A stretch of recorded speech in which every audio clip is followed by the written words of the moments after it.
slips through my memories gone. My entire being is frozen. The feelings of isolation, the wrath, the envy, the terror, the misery pierces my skin for what feels like forever.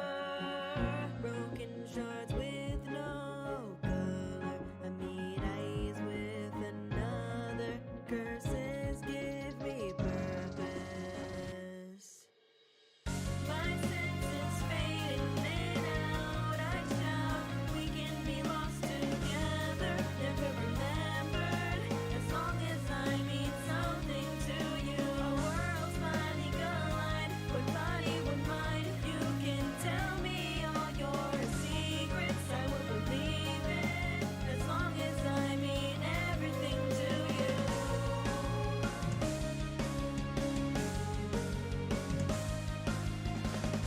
I raise my hands to the moon, and I see what comes to view. Alone once again, nothing I can comprehend.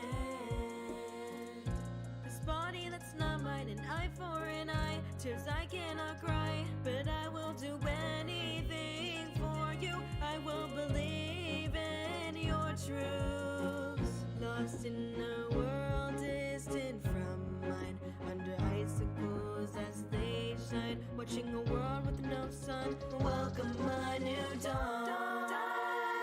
My senses fading in and out. I shout, we can be lost together, never remembered.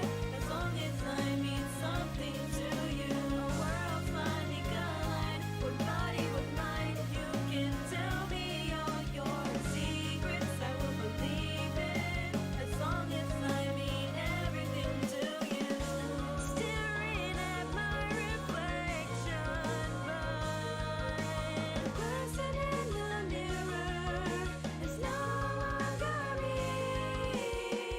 My senses fading in and out. I shout, we can be lost together, never remembered. As long as I mean something to you, our worlds finally collide. One body, one mind. You can tell me all your secrets, I will believe it. As long as I mean everything to you. A story's beginning, giving me meaning. Fall into your world. Welcome the winter.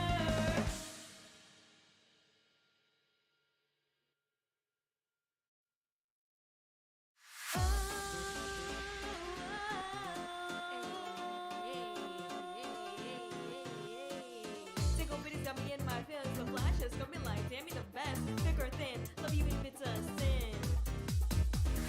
Let me show you my heart eyes. Let me show you your surprise. Late hours no longer stay so. I ain't tryna be lured by. I wanna isekai'ed your thick thigh. I got your beautiful assets inside. Isekai'ed your thick thigh. You know that vibe, but you cannot define. Isekai'ed your thick thigh. I got your beautiful assets inside. Isekai'ed your thick thigh. Got me screaming out your name like senpai.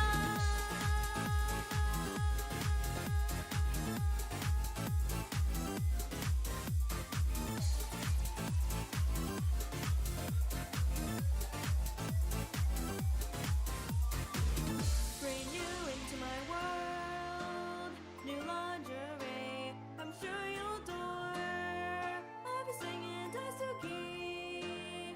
I'll have your eyes only on me. I want your heart, I want your love, I want you 'cause you're kawaii. If I'm ever feeling down, I know your smile's the best for me. Anata wa sugoku kirei desu. Watashi wa anata ga hoshii desu.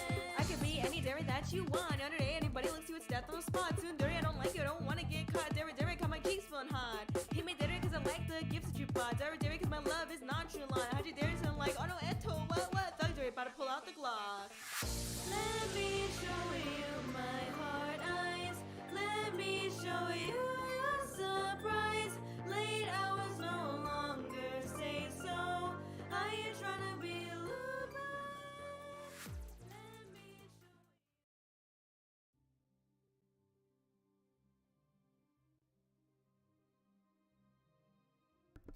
Yohallo!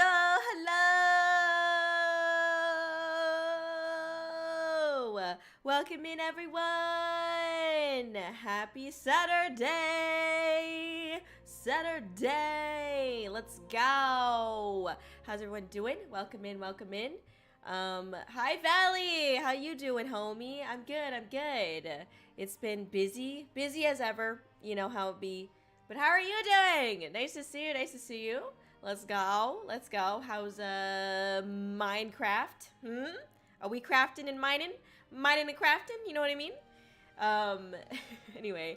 Hi, let me say hi to chat. Sorry, let me catch up. A reminder, by the way, that we are multi-streaming, so we are on both YouTube and Twitch right now. So if I do read a comment that you don't see in whatever chat you're in, apologies. But yeah, hello everyone. I'm happy to be here. I got 5 Mars and old-fashioned in me right now, but it's cheap. Let's go! It's Infamous! Let's go, Infamous. What is the occasion? Why are you drinking? Is there something special going on, or what's up? I mean, I'm glad. You don't need an occasion to get drunk, necessarily. I'm just, you know. But, you know, just curious. I'll be sharing with the whole class in like 30 minutes.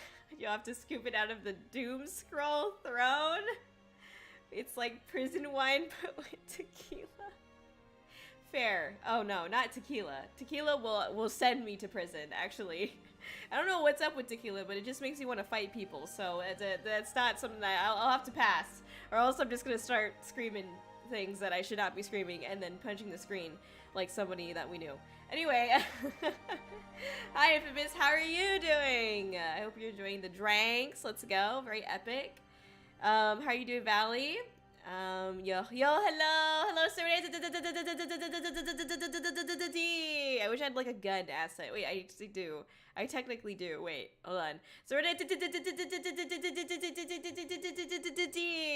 go.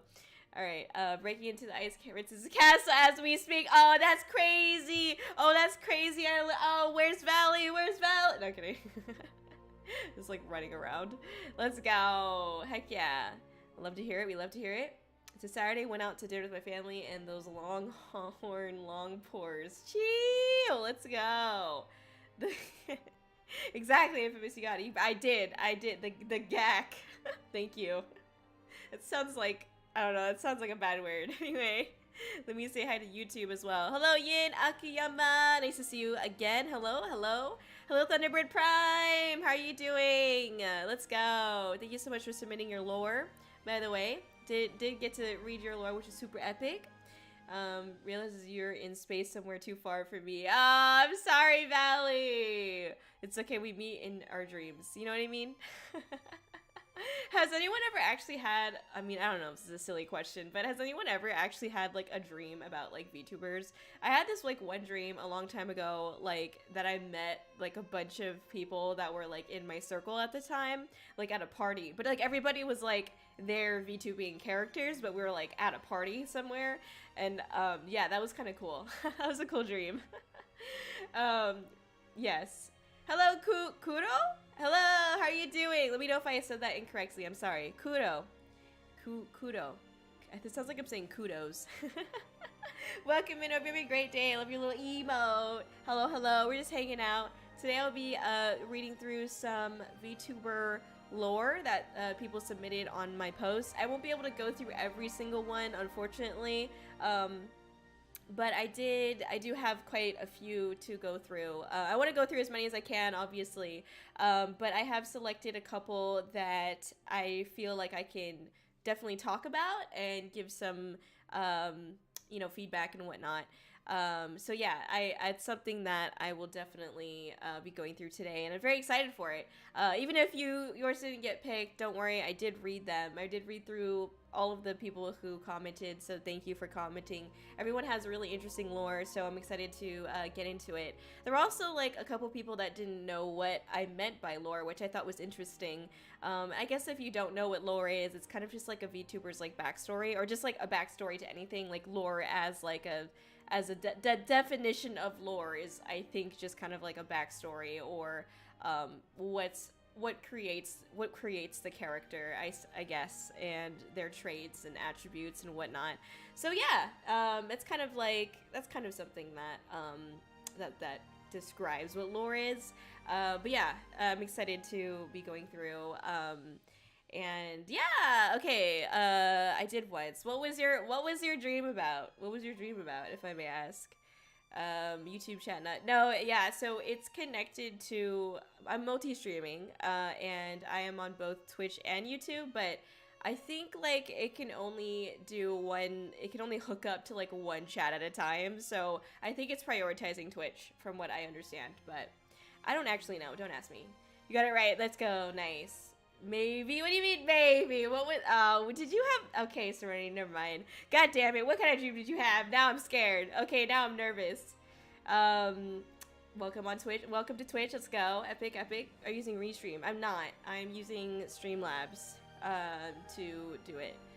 But yeah, I'm definitely looking into other, options. I know that Restream is one.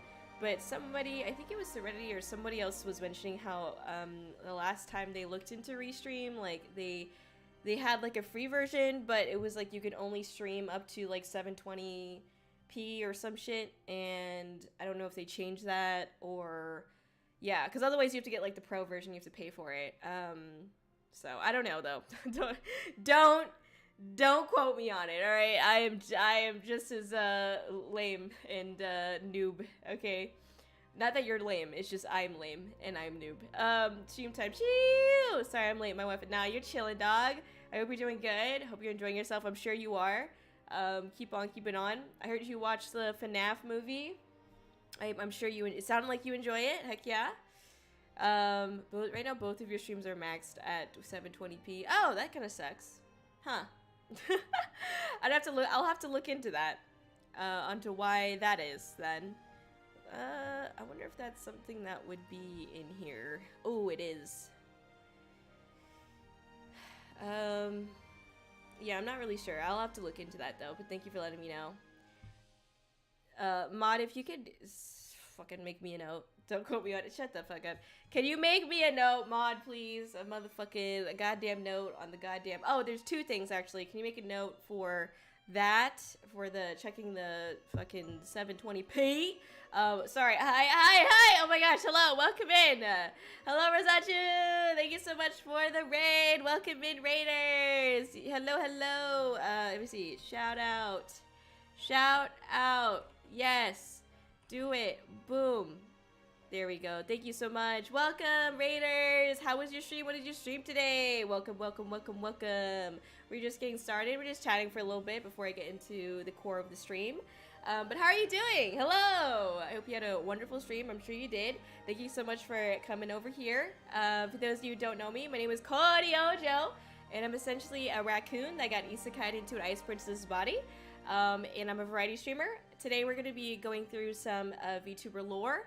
And I'm doing like a Kreative Kōri episode, so it's like looking at lore. Well, this particular episode is looking at lore, but I usually look at like any type of literature and give comments on it and whatnot.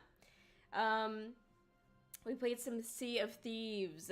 Yes, very nice. That game is like so classic. I've never actually played it, but like I've seen like gameplay and it just looks so much fun. So yeah, very nice. It's cool. You could be a pirate. Okay, arg. Get that treasure, you know what I mean? The treasure. But yeah, that's so cool. Heck yeah. Thank you so much for, oh god, welcome to the, you're right. I do. I'm sorry. I didn't give you the get lits. My bad. I usually do that, and I don't know why. I totally forgot. Welcome in. Thank you so much for the raid. Let's go. Thank you.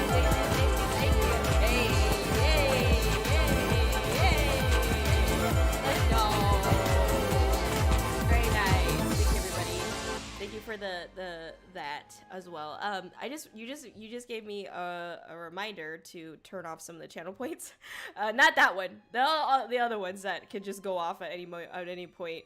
Because I realize that I am gonna be keeping this up on YouTube, so I don't want a bunch of interruptions. I also feel bad if like if, you know, I'm trying to talk about something and then it goes, these nuts, and I'm like, ah, shit, now it seems like we're being disrespectful to their lore.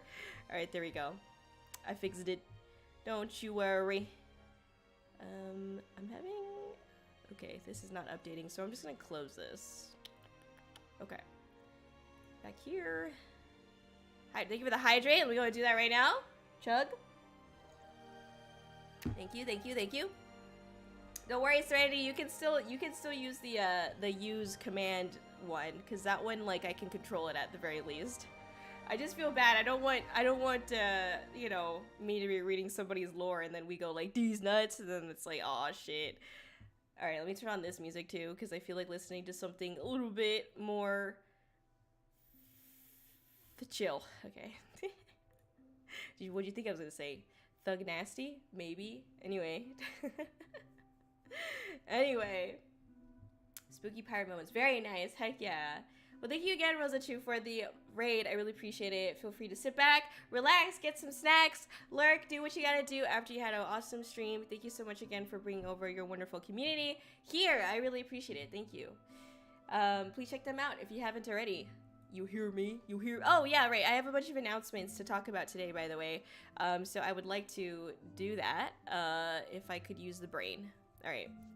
Hold on. There's one other thing that I want to get up, but I don't have the link to it because I forgot to set this up before. Oh, well, I'll just do it from here. I think this is fine. Pew, pew. All right, here we go. So, there you go. Thank you so much for being here, everybody. Quick announcements. All right. You'll hear me say this every time I stream for the next month. I am going to be at Fan Expo, a con that is in San Francisco, California. I'm very excited to be going. We'll have our own booth. I will be giving away some free stuff. I actually was like cutting up the stickers last night while we were watching the scary movie on the Discord. It wasn't even like scary, really. It was fucking it was just gory. Anyway, sorry, just jumping from topic to topic here. So yeah, and I am really excited to have new merch as well. The Kōri cardboard cutout has arrived, and I did set it up. I do have pictures of it, but I haven't posted it yet. So it exists. I almost died trying to get the photo, but it works. And I have a bunch of banners. Like, everything looks great so far. But I still have to buy a couple more things and get the booth set up further. But yeah, I'm very excited to be attending a con as a VTuber. We'll have meet and greet hours. I've got everything planned there. Yeah, it's going to be pretty cool. I'm really, really excited to be going to a con as a VTuber because, yeah, it's a kind of a dream come true. And obviously, thank you to the Fan Expo for giving us a chance. so yeah, I won't physically be there, to clarify. I won't physically be there. I'll be there as my VTuber persona. So I hope nobody gets the wrong idea. But we'll be at the booth, okay? I'll have a booth, and it's gonna be cool, new merch, all this stuff. Yeah, it's gonna be epic. Anyway, let me quickly go over something else that I have here. So I did make an update to my site as well, my website, Kōri-Oujo.com. Oh, let me link it, actually. I have the stupid... thank you, Mod. I did make some updates here. I wanted to simplify it. I know it looks a little bit weird on web, but it looks better on mobile, which is what which is about like 90%, if not more, of people who look at the website are going to be looking at it through mobile. So I just edited it so it's a little bit more like digestible and easier to load.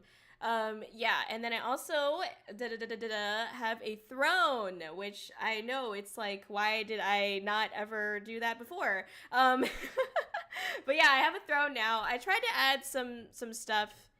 I don't know. I tried to add like a variety of things. Obviously, like, don't if you're not financially able, do not do anything with this, okay? I don't expect anything, like, obviously, I just appreciate people being here and lurking and just being a part of the stream. Thank you for being here and supporting me in that way. I do really appreciate that the most, really. But if you are able to, or if you want to, this does exist now, a throne.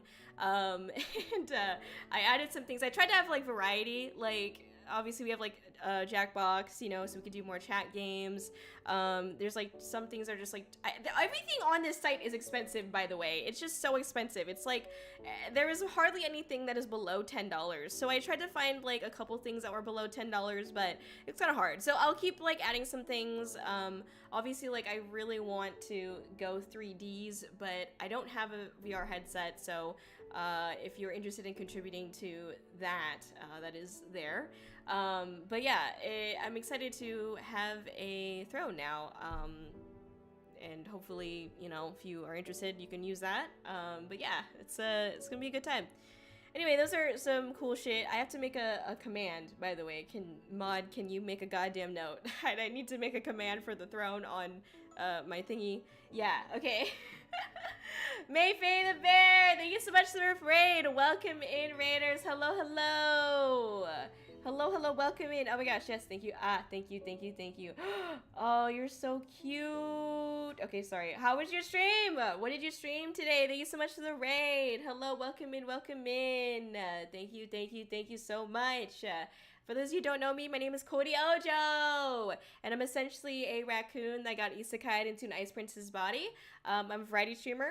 I stream anything with puzzles because I'm kind of dumb in the head, and I work on a lot of projects. That's a little bit about me. I'm just going through some announcements before I get into the core of the stream. But yes, hello, welcome in. How are you doing? Hello, hello. Oh, look at that emo. Let's go. Thank you so much for the raid. What were you playing today? Or streaming? Playing and streaming? I mean, it's the same thing. I don't know if you're playing a game or not, so just figured I'd ask. Okay, okay. But yes, welcome in. Hello, hello. I appreciate the raid so much. Thank you. Let me catch up on chat. Sorry. Ooh, let's go. Yeah, this is a W. Yeah, big W. Let's go. You know what's funny? That's right around my birthday. Really, Valley? That's epic. Oh my god, there's so many things going on at the end of November. Around Thanksgiving too, so there's a lot to be thankful for. You know what I mean? No, I'm just kidding. Let's go. Happy early birthday. Oh wait, here I can give you this. Happy birth. Yeah. Does it work? Oh, there it goes. Okay. Yeah. There you go. Yes. Happy birthday, early birthday. Thank you. Anyway, Lego, yes! Legos are cool. I really like that one too. We just late night chilled with some Osu. Oh, nice, Osu! Heck yeah, that's so awesome. Nice. Nice-u for the Osu. I'm sorry, I'll stop. You can leave anytime, I'm sorry. Anyway, very nice, very nice. Is that real? It is real. It is really real. It's really scary. So I got this for, my birthday. It's like 2 years ago or so. Thank you so much for the follow, Crystal. Thank you. Welcome in, welcome in. But yeah, I got this as a gift, and that is actually a picture of Kōri. That's my old model. But that's a real picture. Like, they printed that shit out, okay? Anyway, has it been 2 years? Yes, it has! I know. Anyway, I'm 2 years old. Thank you. I'm just kidding. No, I'm not. I'm kidding. Anyway, but yes, I'm very excited to be going to a con. Will you play Ring Fit on stream? Absolutely. Absolutely, I'll play Ring Fit on stream. That's definitely why it's on here. I would love to be able to... It's funny because I just wrote everything in caps, and like you'll see like the descriptions I put. This one just is help me. And I don't know what to put. I was like... help me, I guess, lose weight, but like I don't know if that's gonna be what it is, you know what I mean? So I don't know, but I was like, just help me, I guess. Just 2 words. And then yeah, this one, if we get this one, I will make it on stream.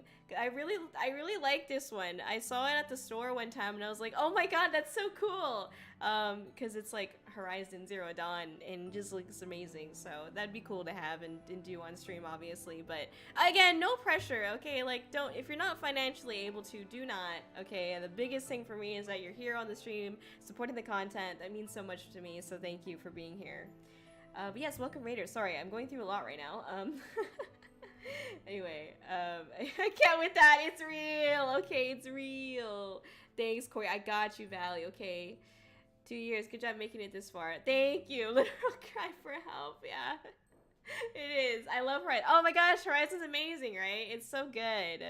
I don't know, the second game story was a little bit, a little bit, but, but I liked the game overall. It's a really fun game. The Lego set looks so, I know it does. It really does. Anyway, sorry. Yes, thank you, Thunderbird, by the way, for the 2 years. I'm alive. I've been alive. I've been loving. I've been kicking.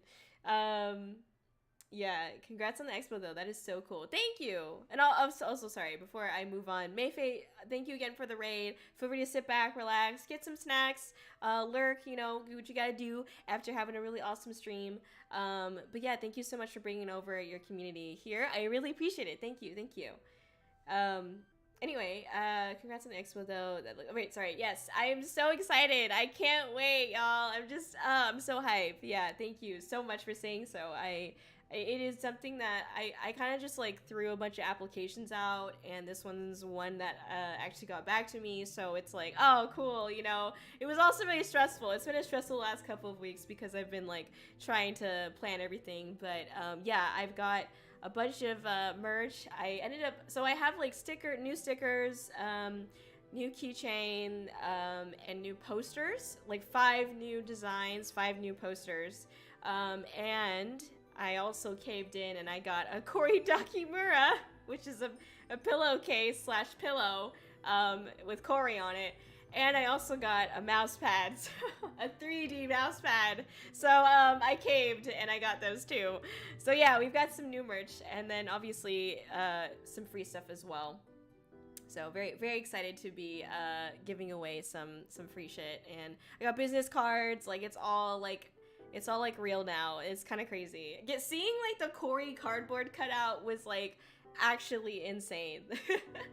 I don't know, it's just like actually insane to see like the Kōri cardboard cutout. Like I was like, oh my god, this is real. Yeah, anyway, thank you, I really appreciate that. I'm very excited. Can I substitute the Lego blocks for those big kids vlogs?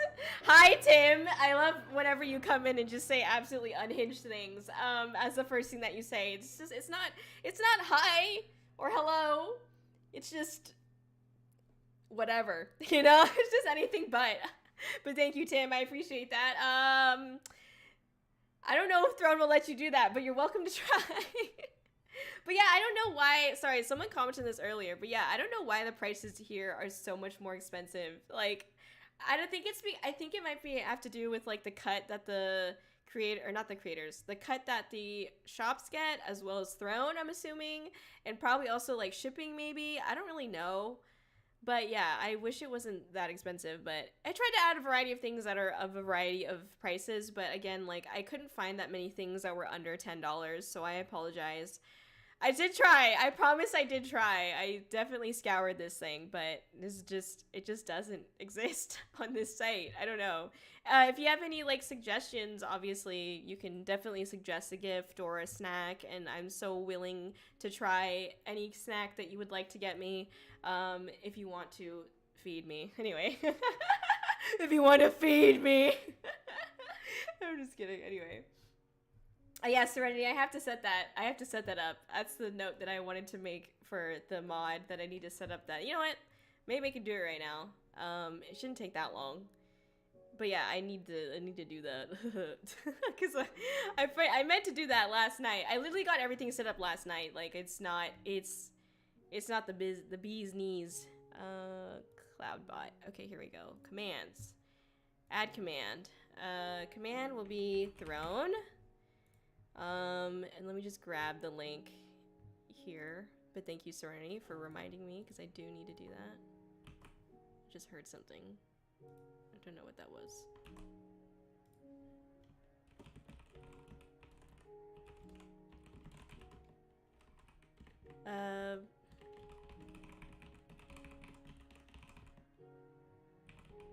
Raccoon princess. Okay. There we go. Now it should be live. You should be able to use that command. Let's put this 120. Okay. And 240. Oh, you know what I just realized is I don't have stream avatars open. I'm sorry. I'm sorry. Also, I have my face on. Sorry, there you go. What? Hello? Kōri? Kōri, stop looking at me like that. Sheesh! Alright, there you go. Alright, sorry, let me pull up the stream avatars. My bad.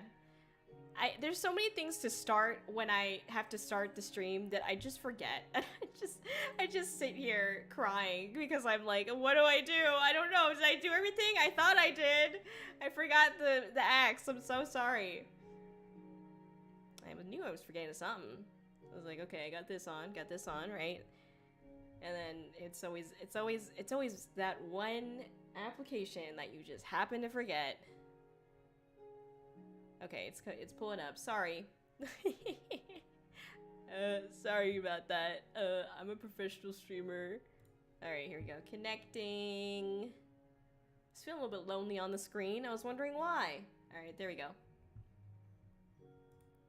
There we go. All right. Kōri doggy. Yeah, mouse, yeah. Just don't get mint. What? Mint milk? That does sound kind of nasty. Is that real? Is that real? Wait, mint milk? Actually, I think I saw that. I saw something that was like mint chocolate milk, but it was like alcoholic. I saw that at the store. It was alcoholic, okay? I shit you not. I don't know about that one, dog. It was a no for me. Anyway, sorry. Those are my announcements. Thank you. I'm very excited to have a throne. Again, if you would like to check it out, you should be able to use it now. Let me see. Throne. Ah, there you go. There you go. It exists. Now it exists. Thank you. Okay, yeah, I have a throne now. Very epic. Took me 2 years to do it. And I actually have a song named Throne, which is kind of funny. Here is 2 excerpts from the song named Throne. Just gonna get really loud in a second here. And then there's this one as well. What the fuck is going on? Hey! Look at the head banging! Look at the head banging! Okay, sorry. Alright. Let me catch up. My bad. Hi, Kōri. Hi, Tim. How are you doing? Jeez. Can we have like a hello first? I'm messing with you. It's always great to have you, Tim. The red panda is so adorable. I know. You want it on during the lore analysis? Wait, which one? Wait, what? Wait, what do I want on? I'm sorry, Serenity. I got lost between all of the sauce. My bad. My bad. Oh, the stream avatars. Oh, I mean, I think it should be okay. They shouldn't cover the screen, I don't think. So as long as they're not like covering like them, then that should be okay. But thank you, I appreciate it. Thank you. Oh boy, it's time for deep lore. Yeah, deep lore. I'm excited. Hello, Vector. Hope you're having a great Saturday. Saturday night, Saturday evening. Dun dun dun. Streaming hard. I understand exactly. I felt this so deep in my soul. I know. I know, right? I'm asked Throne if I can set a throne substitute account so I can replace items other people's thrones. Okay, fair. I mean, you could try. I don't see why not. You could definitely try. I won't know. I can't stop you. Hello, Kōri Chameleon. Hello. Good evening. How are you doing? Nice to see you. Hello. Yes, we're about to get started. We're about to get into the lore. I know y'all are excited. I know y'all are a little shaking in your boots right now in a good way. Anyway, thank you for letting me go through my announcements. Yeah. You know, it's funny because talking about the pillow Dakimura and the mouse pad, I only bought like 6, and you know, like that's just you know, like 3 of those are mine. Okay, I need Kōri on all sides of me. Okay, I have the cardboard cut out. All right. Also, some of my snacks have gone missing ever since I got the cardboard cutout printed. So, and taken here and put up, and it's concerning. But it's okay. It's fine. It's funny because, like, I wish I could show you a picture. I have pictures, but I can't. I can't. Only 6? I don't know. I was like, I don't know if anyone wants this, obviously, and obviously too. It was like, I wanted it. Screw you guys. I want the Kōri 3D mousepad and Document, okay? I want to be surrounded by Kōri, okay? My Kōri shrine is not complete, okay? Sheesh. You underestimate your chat, Kōri. Do I? I don't know. I feel weird. I don't want to make people think I don't know. It's weird. Maybe I do. Maybe I haven't realized it yet. But yeah, I'm excited. I think I'm going to be getting the new stickers by like next week. And then I'll be getting everything else like in the week after that. So like mid-November. So very excited. Did you get a Roomba for one of them to stand on? You know what's funny is I think my parents have like a Roomba that they don't use, so maybe I can just ask them for theirs, but I mean, it's possible. I have a vacuum cleaner. I mean, I could just stick Kōri on the vacuum cleaner. A Roomba! Ah, stop. The real question. Ah, please. Oh my god. I didn't think the weebs would want weeb merchandise. Kōri probably. Ah, I don't know. You're right. Thank you, Thunderbird. You have big brain. Okay, you have very big brain. I appreciate that. Anyway, okay, we've got a couple. I'm also, by the way, the post that I chose. I didn't choose in any particular order or anything like that. Just for the record. But yeah. Let me see here. Gosh, I have a couple to go through, and I'm gonna try to get through more than just what I have, but I don't know. Time is a thing, okay? Time is a precious thing, and there's so many people who submitted, and I really appreciate it. But we'll see. I'll definitely do one of these again in the future. So hopefully we can get through. We can do some more in the future too. Sorry, I'm trying to grab my chair. Because I need to sit down because I've been standing up this whole time. Ah, okay. Here you go. Kōri sucks. Vacuum joke.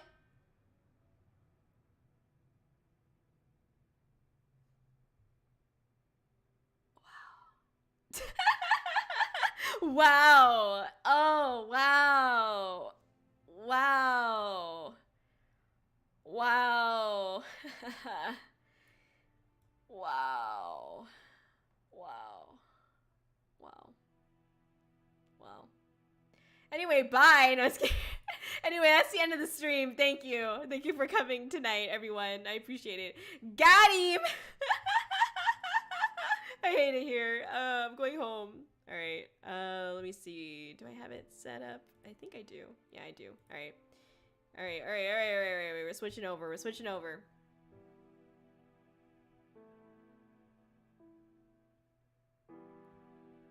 All right, we're here. We are here. We've got our first one up here. Yes. Oh, shit. Okay, sorry. Trying to position myself. I feel like we don't need to see all this on Twitter. We just need to see that, so I can cover it all up with my big ol' forehead. Am I right? Let me lower my desk as well. Lower the desk! Just robotic.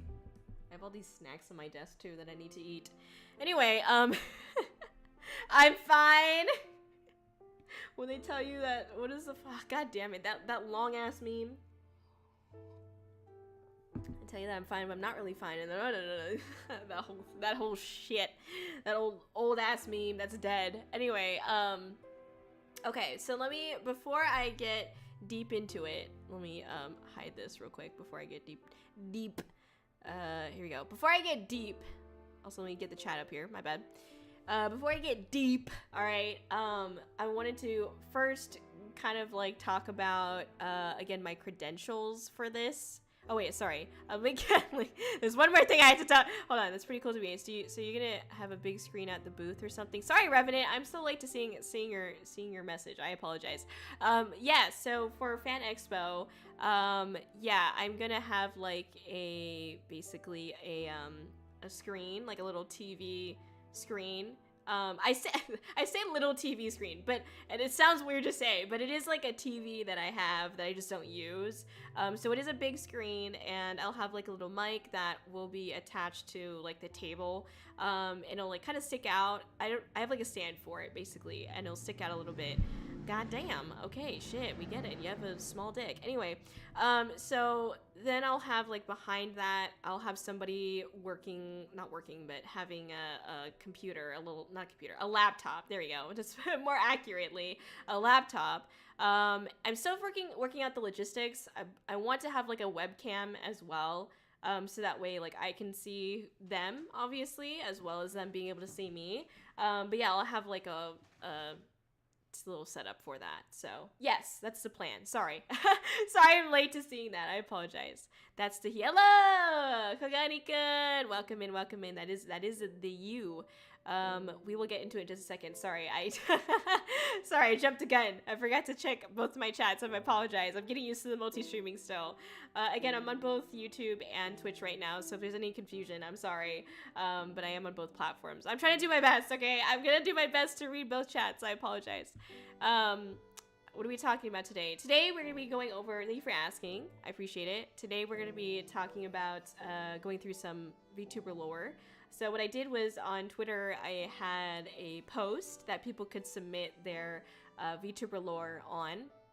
If you're not familiar, like, what the word or like lore stands for, it's basically like a VTuber's like backstory, how that character came to be essentially, and what their like, you know, story and mission and goals are, kind of. So it depends on, like, varies from person to person what they understand lore is, and like how they want to best display their lore or present about their lore.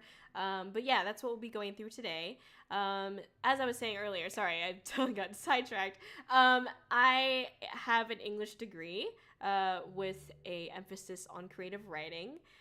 So I do have credentials to be able to talk about, you know, the things that I learned while I was at university, and in a way, I'm a professional in the field of, you know, English literature. I'm not a teacher. I'm not a professor of any kind, nothing like that. I just have the degree. I also have my own game that I wrote and self-produced. It's like a visual novel game. And it is all about, like, basically it's like the first part of Kōri's lore. If you're interested in that, it is on my website, Kōri-Oujo.com, if you would like to check it out. Kōri-Oujo.com. It's just my name.com. That's all it is, if you would like to check it out. But yeah, it is there. I'm also working on a second game. Well, it's not really like in progress, but I have worked on a second game, and I'm, you know, someday it'll release, but I've also have that under my belt. So yeah, if you are curious about my credentials, that's a little bit about me and all that. And I did a lot, obviously for my degree, I did a lot of like peer reviewing a lot of other students' works and short stories and poetry, you know, even like journalism articles. So I did a lot of like peer review, as you have to do as a English major. But so I just kind of know a little bit about how to give like constructive feedback and not be like a dick about like and, you know, insert like my own bias and stuff like that. So I will do my best, but obviously take whatever I say with a grain of salt, and it's your lore at the end of the day. You don't have to listen to anything that I say, and, you know, just have fun with it. At the end of the day, like, the way that I'm looking at these is from the lens of like Kreative Kōri, right? Which is like, I'm looking at it with an English degree and with like taking it more seriously in that sense. But obviously, like, people wrote these lores just to have fun, most of these people. So don't, like, you know, look at me and be like, oh, you're hating on everything that I did. I was just doing it for fun. Like, I'm sure you did, okay? And I'm not trying to say you have to change anything about yourself or your lore. I'm just talking about what I think could either be more focused on or interesting about your lore and things like that. Like, basically, I'm trying to give you like more building blocks to create more with your lore and how you can be more creative with it. So that's like the main goal. So don't be like, I'm trying to hate, because I swear I'm not. And I'm just trying to be helpful. So that's like the goal with what we're doing today. It's not to be like, you know, rude or anything like that. That's never the goal, is to be negative. Okay, it's always just to be positive and to try and give a new perspective on the writing. So yeah, that's a little bit about me. I do have a series. Kreative Kōri is a series, and you can find the other episodes on my YouTube if you'd like. It's in a nice little playlist on my YouTube. And those ones were a little bit different, where I worked one-on-one with somebody and like we live like read their works and I talked about it with them. So those worked a little bit differently than this one. But I'm excited to be doing this because I would love to do this more often and take a look at other people's like lore and their types of writing. So anyway, sorry, let me catch up on on everybody's comments. Thank you for chatting and whatnot. But that's what we're talking about. Sorry, that was a very long-winded explanation, but I want to make sure that I covered all my bases. You good? Thank you. I appreciate it. Thank you.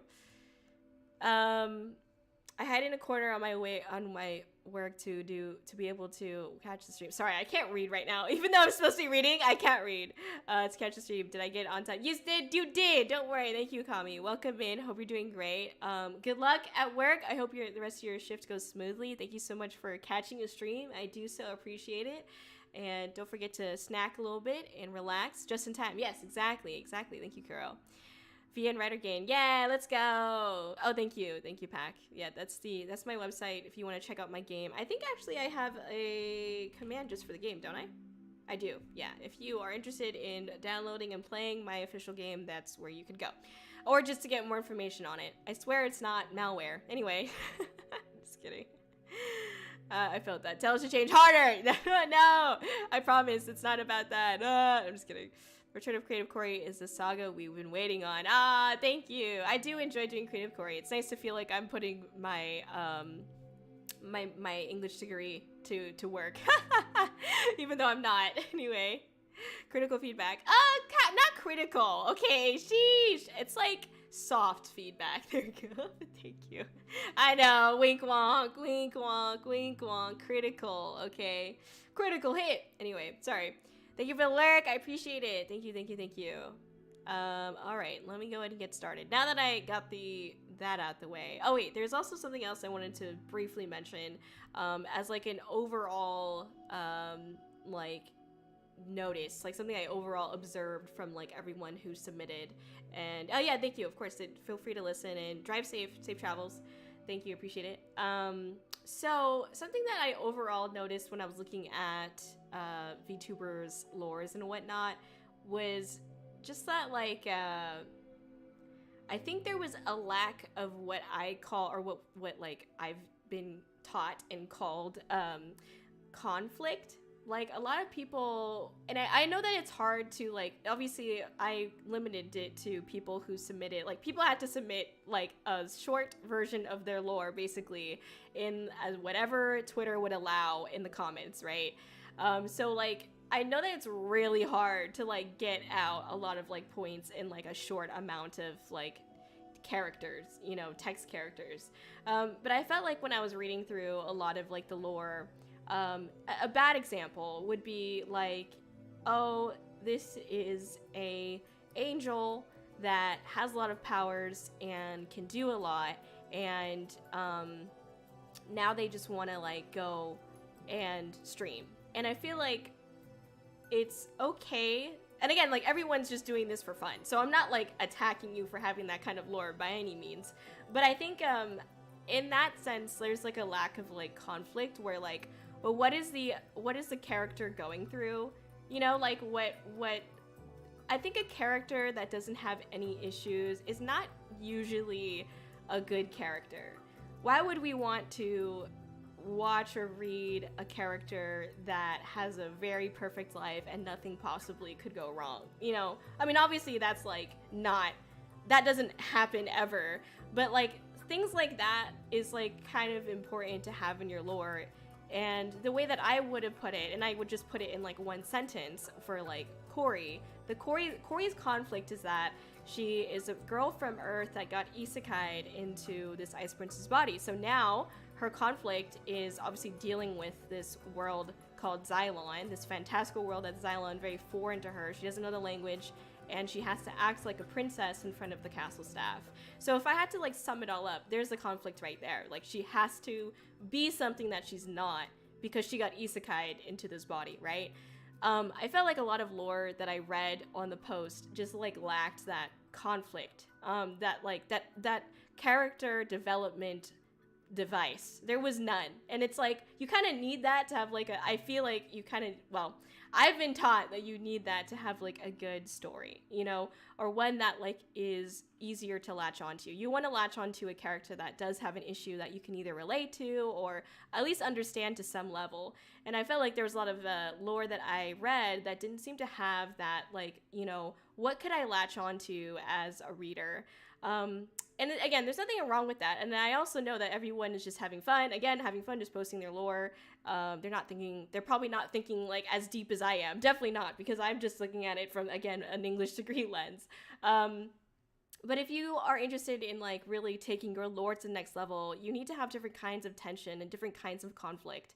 And that has to be within, you know, internal conflict with your character as well as external conflict with the world or setting around your character or whatever the journey that the character's on, if that's the kind of like story you want to go for. But yeah, that's my overall observation, was that there just doesn't seem to be any like movement with the characters, or there were a lot of things where they used, and this was something that I honestly saw this like within every story, almost every story, when I was peer editing stories in university. People used things like, oh, was in an orphanage, or was someone died around them that was important to them, as a plot device. And death and, you know, those types of things shouldn't be used as like are not the only ways to move the plot along. And I think it's something that can be overdone. So I try to like stay away from those devices, but you know, it's up to you. Obviously, it's your story, your character, but you don't have to use it as a way to make your character change. There are many other ways that we change as people that, you know, we change every day. You know, we don't need something like that to like change as a character, or we shouldn't. And again, it's something that I feel like is a little bit overdone, so I would stay away from that, but it's just my opinion, obviously. So those are some things that I noticed. Anyway, let me continue on and actually like read one. So sorry. The old Mary's right. Scuff is an ongoing conflict. It is. Scraps my lore. Okay, Tim. A little bit of trauma in the lore is always great. A little bit. Armadillo Billy fanfic doesn't count, Tim. That's true. Exactly. Koishi. Woo! Hello, Sina. My favorite cinnamon roll. How are you doing? Hello. We are about to get into some VTuber lore right now. That's not what I meant. I was asking. Oh, okay, you're asking like, is it critical feedback? Yeah, I would say that when I'm going in and like trying to give feedback to people's lore here, I'm trying to be obviously respectful at all times and give feedback on how you can improve the creativity of the story, or things that could potentially make it more interesting in my eyes. Not to, like, basically trying to help you build off of what you already have. Not to, like, oh, take this out because it's dumb. Okay, it's not, that's not my, I'm never gonna say that, so. Hello, happy National Chocolate Day. Let's go, chocolate. I'm not a huge chocolate person, but I like it once in a while, don't get me wrong. The story tell. Oh, hello, welcome in. Hello, welcome in. Hello, thank you so much for following. I appreciate it. We are about to be going through some VTuber lore right now. I'm about to get into my first one, but thank you so much for being here. Hello, how are you doing? Happy Saturday. If you're Ice Princess, I'm doing good, working on some recording. Oh, let's go. Are you, excuse me, I burped. Are you working on some song? Is it music? Like song recordings? Or you don't have to answer that, by the way. It might be a top secret project. I'm sorry. I should have thought about that before I asked. My bad. Anyway, I hope that goes well. I'm sure it will. Okay, let me get here. So let's get started. Music recording, trying to recover the Vocaloid song. Oh, yes, happy. Oh, that's so cute. I'm so excited for it. Heck yeah. Very nice, very nice. Hello, Nexus. Thank you so much for the follow. Welcome in, welcome in. Name's next. Very nice. I like that name. How you doing? How you doing? We're about to get into some VTuber lore right now, and I'll be giving some constructive feedback and whatnot on some VTuber lore. Very excited. Armadillo Billy lore has a new home of its own. No way, Tim. Are you serious? I'm so freaking hyped for that. Yes, let's go. I'm so freaking hyped. Another Armadillo Billy. I'm not ready. Okay, sorry. But yeah, sorry. Quick introduction on me. I'm Kōri-Oujo. I'm basically a raccoon that got isekai'ed into an ice princess's body. I'm a variety streamer. Today we're going to be doing some just chatting, and I'm doing a Kreative Kōri, which is kind of like a segment of a type of stream that I do where I look at some literature. In this case, we're looking at VTuber lore that was submitted to me on Twitter. So anyway, like helping one to improve their writing skills. Okay, I get you. If that's what yes, you're right. That is exactly what it is. Thank you. Sorry, I'm bad at like explaining things sometimes, which is not a good thing. I'm just kidding. I'm just messing. Happy Saturday to you too. I also love stories. So excited to hear more about the different VTubers lore plus your take on them. Yeah, let's go. Epic. Heck yeah. Very excited. So let's get into it, y'all. Thank you for being here. I appreciate it. Billy better be on his villain artist. I got wait. What is going on? No, not Billy. I'm just kidding. Armadillo Billy. All right, sorry. I know that's like really confusing for people who don't know what we're talking about. So I will ignore that now. Okay. I'll explain it one day. All right, hopefully that's okay for you to read. If you want, I might be able to zoom in a little bit more. Okay, hopefully that's all right. Okay, so this is Kogani. Kogani-kun. Here's the image a little bit better. You can see it. Okay. So here's a little bit on them. When Odin visited, also, I'm sorry if I do not pronounce these correctly, so apologies. Okay.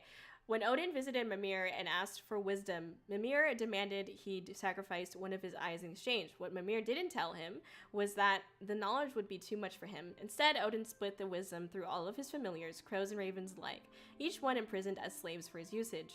Once the war to end worlds began, Mimir denied to mention that he would banish all the Corvids with wisdom to the human realm, never to return to the godly realms.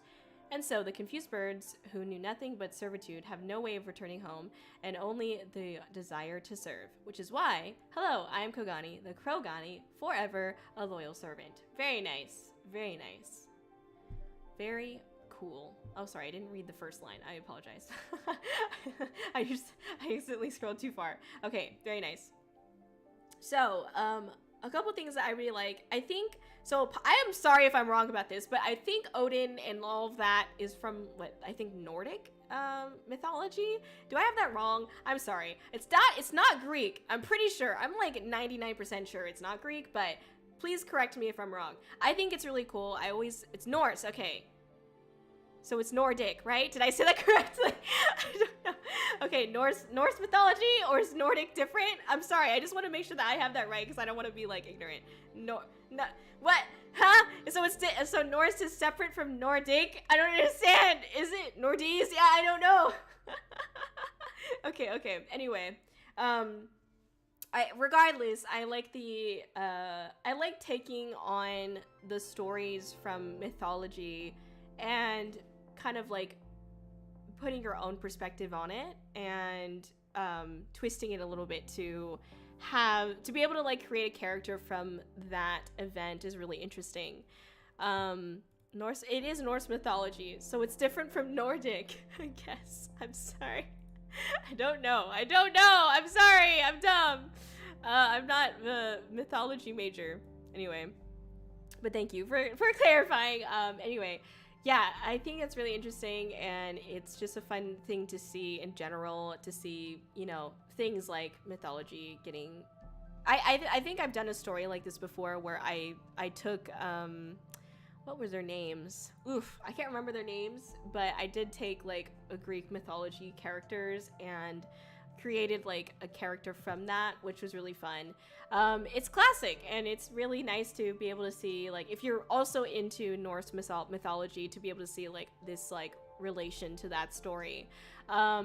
so it's very interesting that way. And it's also interesting to read like that these birds are being sent to like a human realm. So now you're assuming that the bird, and again, I'm coming at this like I don't know too much about Norse mythology, so I obviously I don't know what is like, you know, in the stories or whatnot, but I'm assuming that since the birds got sent to the human realm, they gained like a human body, is what it seemed like, obviously. So I'm assuming that's what happened.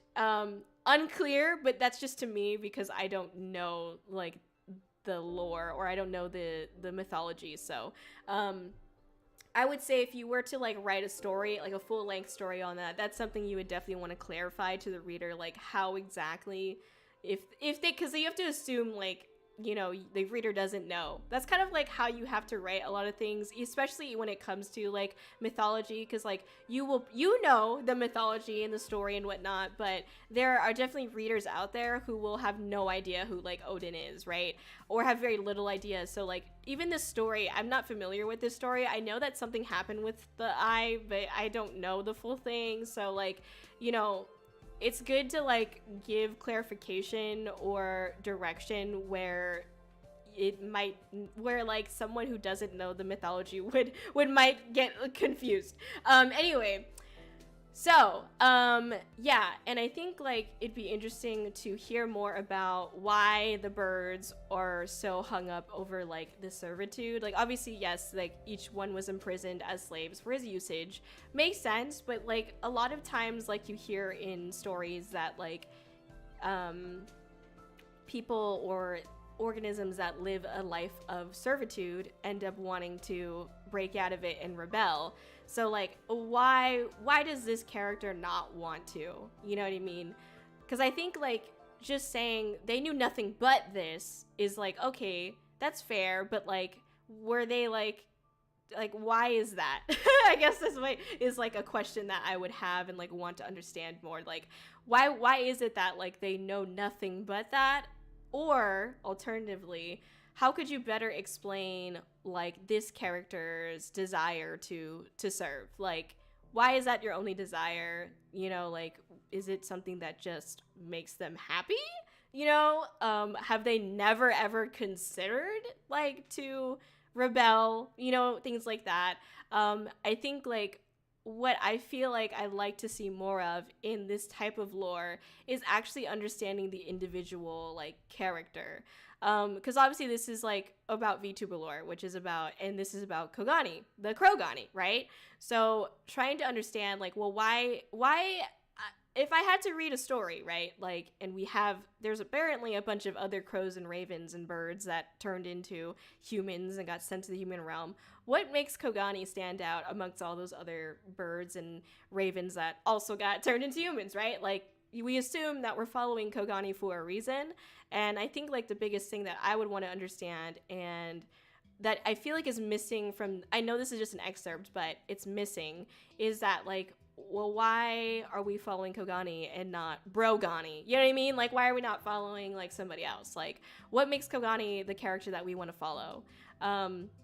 But overall, I like that this sets up a good backstory, obviously, for, like, you know, here's the past of what happened, and now we're kind of, like, shifted up to the present. And it's kind of like, well, now what do we do about the present? Because at this point, and we're talking about, as I talked about tension and conflict earlier, I would want to know what the conflict is for Kōgani here. Is there any conflict? Because in one sense, if we're just taking this at face value, there is no conflict, right? Because Kōgani is like just happy and just wants to serve people. Well, then you just do that, you know, like, or is there a conflict where like wants to serve, but there's no one to serve? Like no one wants to be around Kōgani because Kōgani looks this way or has this past about them. And so they can't find someone that would accept them as like a servant, or, you know, like that's a different kind of take on it.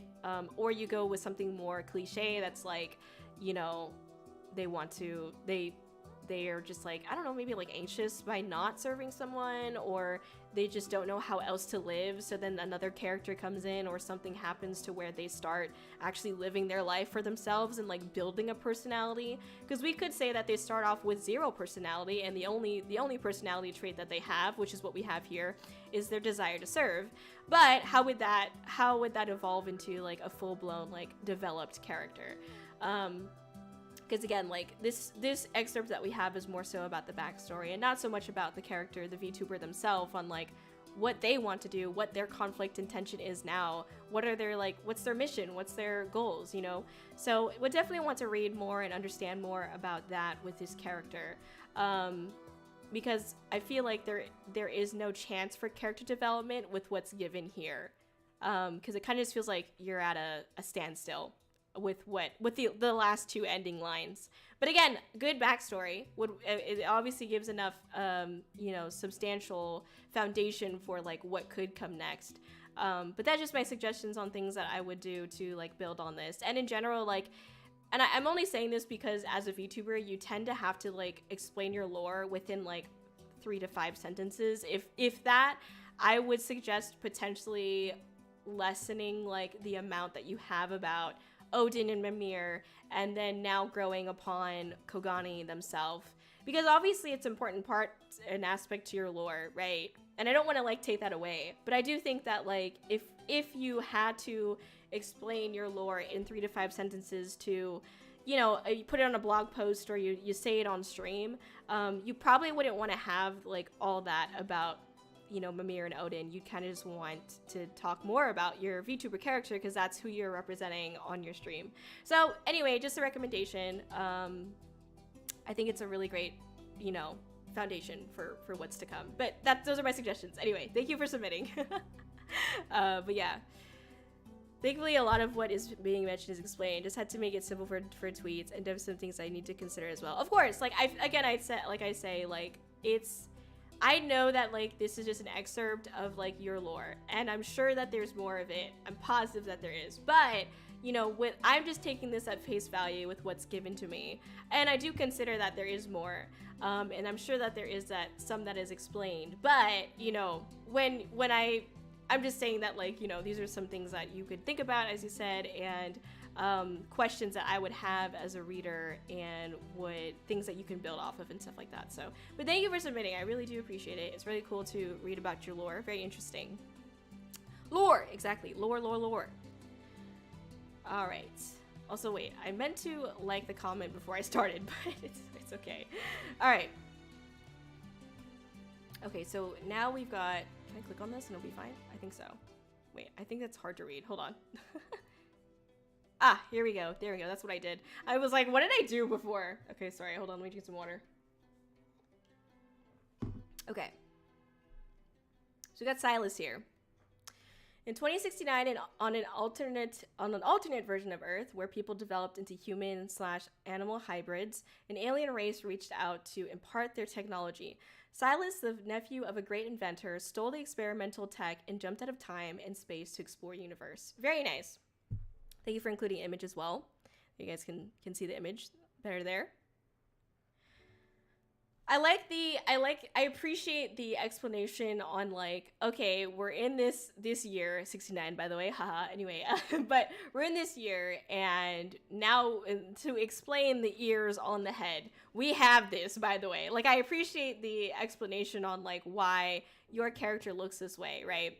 And now we've got aliens as well, because it makes sense. We can assume that there's some kind of like other species of some kind, life form in the later future, right?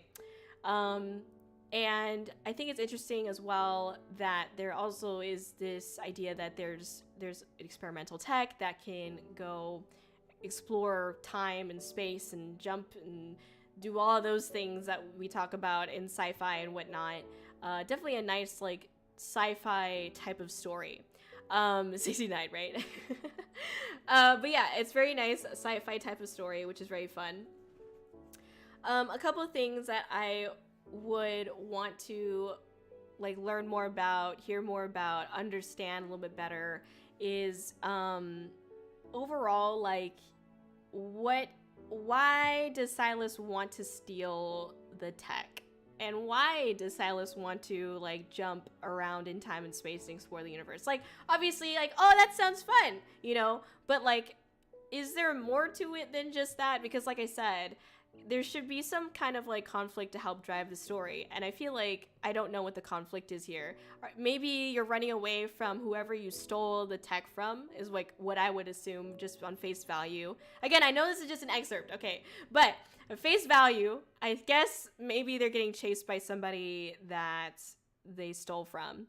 But it's like, why did you steal it in the first place? You had to have enough passion and reasoning to like steal, like commit a, you know, crime to get some tech, you know, in order to do this, right? But it's just like, why? And then obviously you'd have to then have the knowledge and ability to steal the tech and jump around in time as well, because you assume that when you jump around in time and space, explore the universe, you're probably getting yourself into a lot of like situations that are probably not on your favor. So how do you survive those situations? Because like at this point, well, all that we have, or all that we really know about Silas is that they're a nephew of a great inventor, which is not much to go off of. And again, like this is my like personal thing that I just saw a lot of like when I was peer editing other people's stories in university. It's not always good to just explain your character by saying, oh, they're related to Batman, or they have a dad who's a millionaire. And like, okay, but sure, we could draw some conclusions on that, but like in general, you do want to give your character a little bit more depth than just like they are this way because of a tissue box. You know what I mean? Like it's like, what does that, like, you have to assume that that's how it sounds, like, because it's like, what does being the nephew of a great inventor mean for Silas? Does that mean that they're super smart and they know how to handle this tech? Okay, that makes sense. But just because you're a great inventor doesn't mean that you're great at committing a crime and stealing tech, right? So how was Silas able to commit a crime and steal tech, right? That would be something that I think would need to be filled as a gap. And again, I know this is just a Twitter character limit.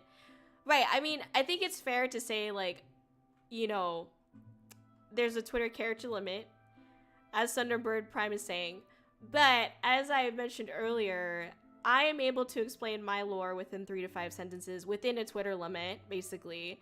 And still include important parts about my character, or enough about my character for you to understand like really the foundation of the story.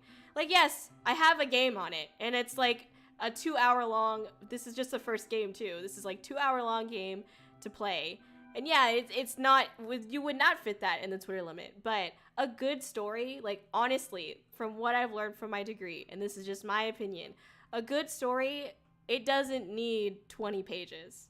Seriously, it doesn't. There are many amounts of good stories that are literally 5 sentences.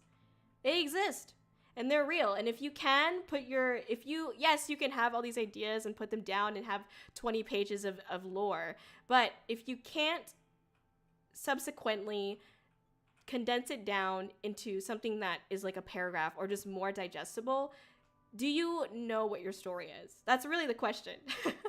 Do you actually like know you need to know what the main points of your story is, like, because not every line in your story is going to be a character changing line, right? So you have to be able to figure out what are the most important aspects of my character, of my lore, of the devices that I have within my story, and you have to be able to condense that into something that is more digestible, that would fit into something like a Twitter limit. Now, again, it's not easy to do that.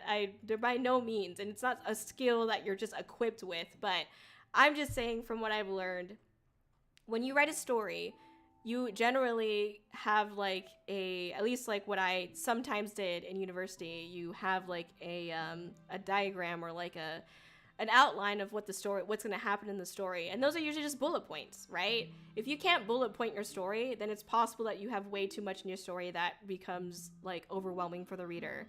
So honestly, like seeing these condensed versions of your lore, is actually more helpful for you to understand what may be missing from your lore, or helpful for you to understand what is important and you want to keep in your lore, and like things that you realize now perhaps that is just important to have, and like that you want to include, or things like that. So it's shitty for me to say that, because I know like people want to put more into like the Twitter comment, but again, like it's actually, honestly, I think it helps more, because I'm able to, obviously, one, I'm able to go through more, but also two, you're able to find out like these are, like, I'm taking this at face value. This is what is most important for stylists or Kogani to have in their description. So based on what is most important to them, that is what I am critiquing and giving feedback on, and giving them things to work off of. So yeah. Anyway, sorry, Silas. I apologize if you watch this and I just went on that rampage. I'm just kidding. Anyway, yeah, so getting back on, let me finish this up and then I'll get back to chat, sorry. But thank you everybody for understanding. Not trying to be snappy or rude or anything like that. I'm just trying to give my, the reasons why I did the way that I did.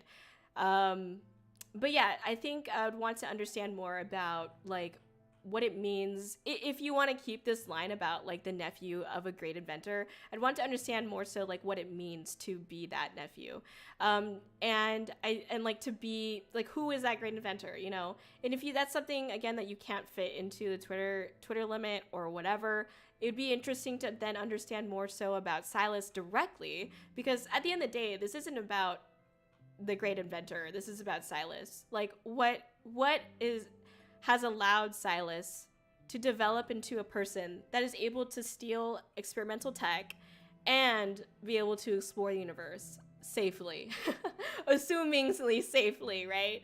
So I would definitely want to understand more about that. And again, the reasons why, like, why does Silas want to do this? Because I feel like we're a little bit lacking that understanding. But I do appreciate that we have this understanding that there is alien races out there. There is like, better technology, and this is also an alternate version of Earth, which is interesting. But what does that add or change or do to the story as well? We assume that this alternate version of Earth is because like the reason why the stylist included that was because it seems people developed into human / hybrid animal hybrids, right?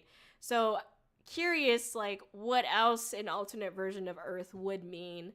I'm a big settings person, so for me it's like important to understand like what the setting is. So if it's I would want to understand what else that means, because I feel like what we have at face value is that it just means that there's human and animal hybrids, but I would assume that there would also be like, what does the society look like? What does the economy look like? What does the,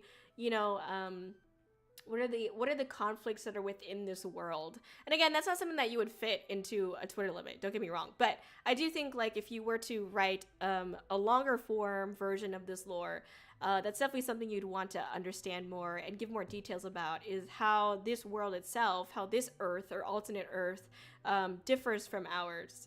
So very important to include that, so that way we can have more understanding of Silas as a character, Silas's motives and conflicts and whatnot. Anyway, very interesting. I think it's a really great start. So yeah, thank you so much for submitting. Anyway, sorry, let me get back on chat. Those are good points for both lores. Thank you, I appreciate it. You make a good point. Thank you. Makes sense. You know what? Fair point. Thank you. Thank you for understanding. I appreciate it. Again, I wasn't trying to be snappy. I was just trying to explain like why this also makes sense to do and why it's just as important. Like, I'm not saying that like one is important over the other. I'm just saying I feel like both of them have its reasons to, like, long form lore as well as short form lore have their reasons in the world. And at the end of the day, when you're like introducing yourself on a stream or wherever it may be, you don't have 20 pages to explain your character lore. So understanding like what is important for you to get out about your lore is like the best way to like introduce yourself, right, as like a VTuber. Because I have seen many times where people like, I say my lore, which is just like, when I do my stream lore, it's only one sentence because I can't be fucked to go deeper into it unless people ask for more information. But it's just one line, which is like, I'm basically a raccoon that got isekai'd into an ice prince's body from a world called Xylon, right? I've heard other people that like they hear that and then they're like, okay, talk about lore, right? And then they like go on for like 5 minutes to talk about their lore, and I'm like, uh-oh. It's nothing against them, like bless their heart, obviously. But you know, it's something that like you have to like learn how to do that, you know, and it's not an easy thing to learn. I 100% guarantee it's not, but that makes it just as important as the long form lore, because you know your viewers probably don't have that much time to, you know, read your lore on top of like, you know, being on your stream and stuff like that. So it's a push-pull, but thank you for understanding my reasons. Or I just wanted to explain that point and why I'm looking at it at face value. Anyway, Professor Kōri, no. I don't have those credentials. Anyway, okay, thank you for submitting. Okay, so now we've got this one. How do I click on this one?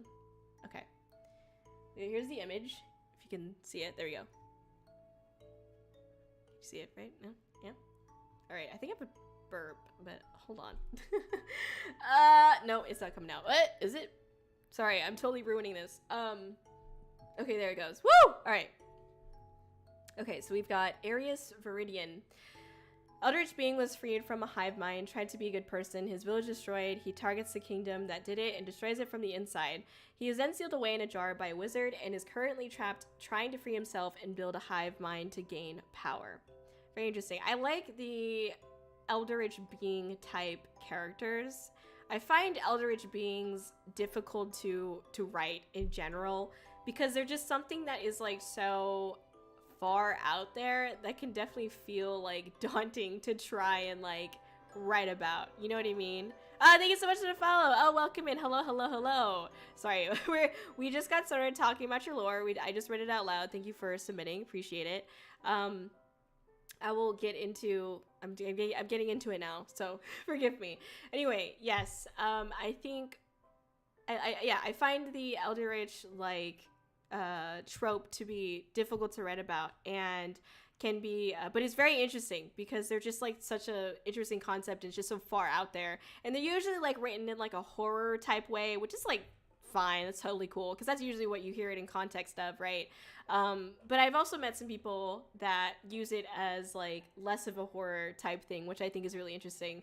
But in this case, I think we definitely have something that would be like horror, right? Obviously not just from the image that we see here, but also just the general idea that there is like a hive mind out there in the first place and that they are trying to create their own hive mind as well. I think it's interesting, the idea of like a hive mind itself. Like I don't think in any like VTuber lore that I've ever read have I read the words like hive mind, so I definitely think that's something that I would want to like understand more of. Oh, and sorry to preface this, I understand that this probably isn't your full lore because this is just a Twitter limit, and that's okay. I know this is just an excerpt. I'm just taking what I read from face value, and yeah, I explained that like in order to have a good story, or that in my opinion, having a good story, you should also be able to summarize your story within like 3 to 5 sentences. Because if you can't do that, then do you really know what the important parts of your story is that you want to get across within 3 to 5 sentences? Because if you have more than that, it might be possible that you have way too many things that may, you know, drive the reader away. So anyways, I think that's kind of how I'm looking at it to give context, for those of you who weren't here. Anyway, I do think that I would want to understand more about the hive mind thing, because we do get this image of what this character looks like. And again, I'm taking this as like, this is a VTuber character, right? A VTuber model of some kind, PNG, however you'd like to call it. It's kind of like, since we're focused on the idea that this is a VTuber, I would definitely want to understand more about like why this character looks the way that they do, because there's different types of Eldritch beings from what I understand, and it'd be interesting to understand like I think the word, like the term hive mind, is one that you don't normally see in VTubing, so a lot of people don't know what that means. And you know, it's interesting because like based on the image that I see, I would not be able to fathom what a hive mind would look like, right? Which is good. That's a good thing because like that's the part of that's being an eldritch being, right? But it makes me wonder like, well, why have they taken on this form? Why do they look like this, you know? Because it's one thing to say they're eldritch being, but it's also like I've read a lot of like and seen a lot of images of quote unquote eldritch beings that don't look like this, and it makes you wonder like, well, why do they look like this, right? And then I think one thing else that is very interesting is the try to be a good person part here too. Why would you want to be a good person at all? Like my curiosities come from really like, why did you want to be free from the hive mind? Why do you want to try to be a good person? What happened in the hive mind to make you want to try to be a good human being, right? Like there's really like, it's unclear, and I think like interesting to learn more about, because really it's like that would be a main driving factor for like their personality overall. And I think it's for VTubers, it's important to, in my opinion, important to understand like tropes or what developed their VTuber character to be the way that they are, basically. And I feel like we can see that there's like reasons for them now to be like just angry and evil and upset because they're sealed away, they're trapped, and they just want to like gain power. So you can assume they've got like this villain like personality at this point.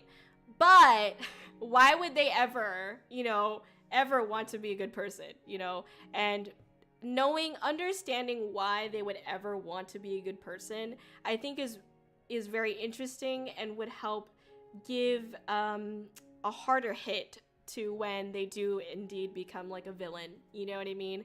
It's kind of like the Maleficent story. If anyone watched that movie, understanding what happened to her at the beginning of the movie made it even more like, oh shit, she on her villain arc now. You know what I mean? Like that like made it hit a lot harder. And I think that's something that would help with this story as well.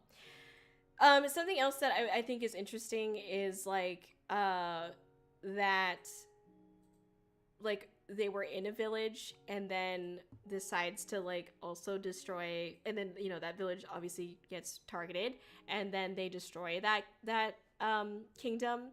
It makes me like wonder if so they tried to be a good person. Did they get? Usually you think like the word tried is a big word and is a big factor to my reasoning here. So if they tried to be a good person, it sounds like they failed. Why would they want to, like, why would you want to seek revenge on a kingdom that destroyed a village that probably didn't accept you or did not trust that you were a good person? And then who is the wizard as well? Like, was the wizard hunting them, or did it just happenstance that the wizard was at the kingdom? But it sounds like you destroyed it, so very, very tough to understand that from the excerpt that we have here. And then again, like, why would you like to free yourself? And finally, I think it's interesting that the character, what we're left with in this excerpt is that the character wants to build a hive mind to gain power. Considering that this character was freed from a hive mind, why would you want to create another one? Like, yeah, the gain power trope, okay, that's pretty standard. That kind of makes sense, but I would like to understand, like, if that's the last line that we're left with, why is that so significant? Because at the moment, the only reason why it's significant is because they want to gain power. Well, what does the power do for them? And again, if they came from a hive mind and they were freed from it, I would assume, and again, I don't know how other beings think, but if I came from something and I was freed from it, I probably wouldn't want to go back to it. But that's just me. I don't know. You know what I mean? So it's like, I think that's something that would, the significance of that, I think, is like really what should be honed in on.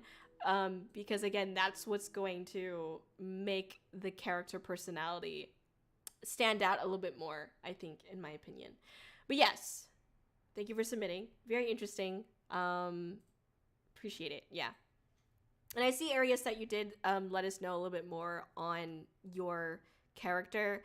I won't, obviously, everyone's feel free to read it. I'm not going to read it out loud just because, like, I'm focused, as I said earlier, like, I appreciate the context, but I'm focused on, like, what is submitted on the post just because, like, I'm taking that at face value. It is not to, like, I'm not trying to put you down or be snappy, I swear. It's just, like, I want to give you the feedback, the best constructive feedback that I can based on what you have given me here. So I think, like, yeah, I don't really know how else to explain that. I just want to make sure that I give you feedback based on this and, like, not change the feedback that I give you or anything like that. So, yeah. But yes, I appreciate it. Helping me be a better, of course, I'm happy to give feedback. I think it's a great foundation for the story.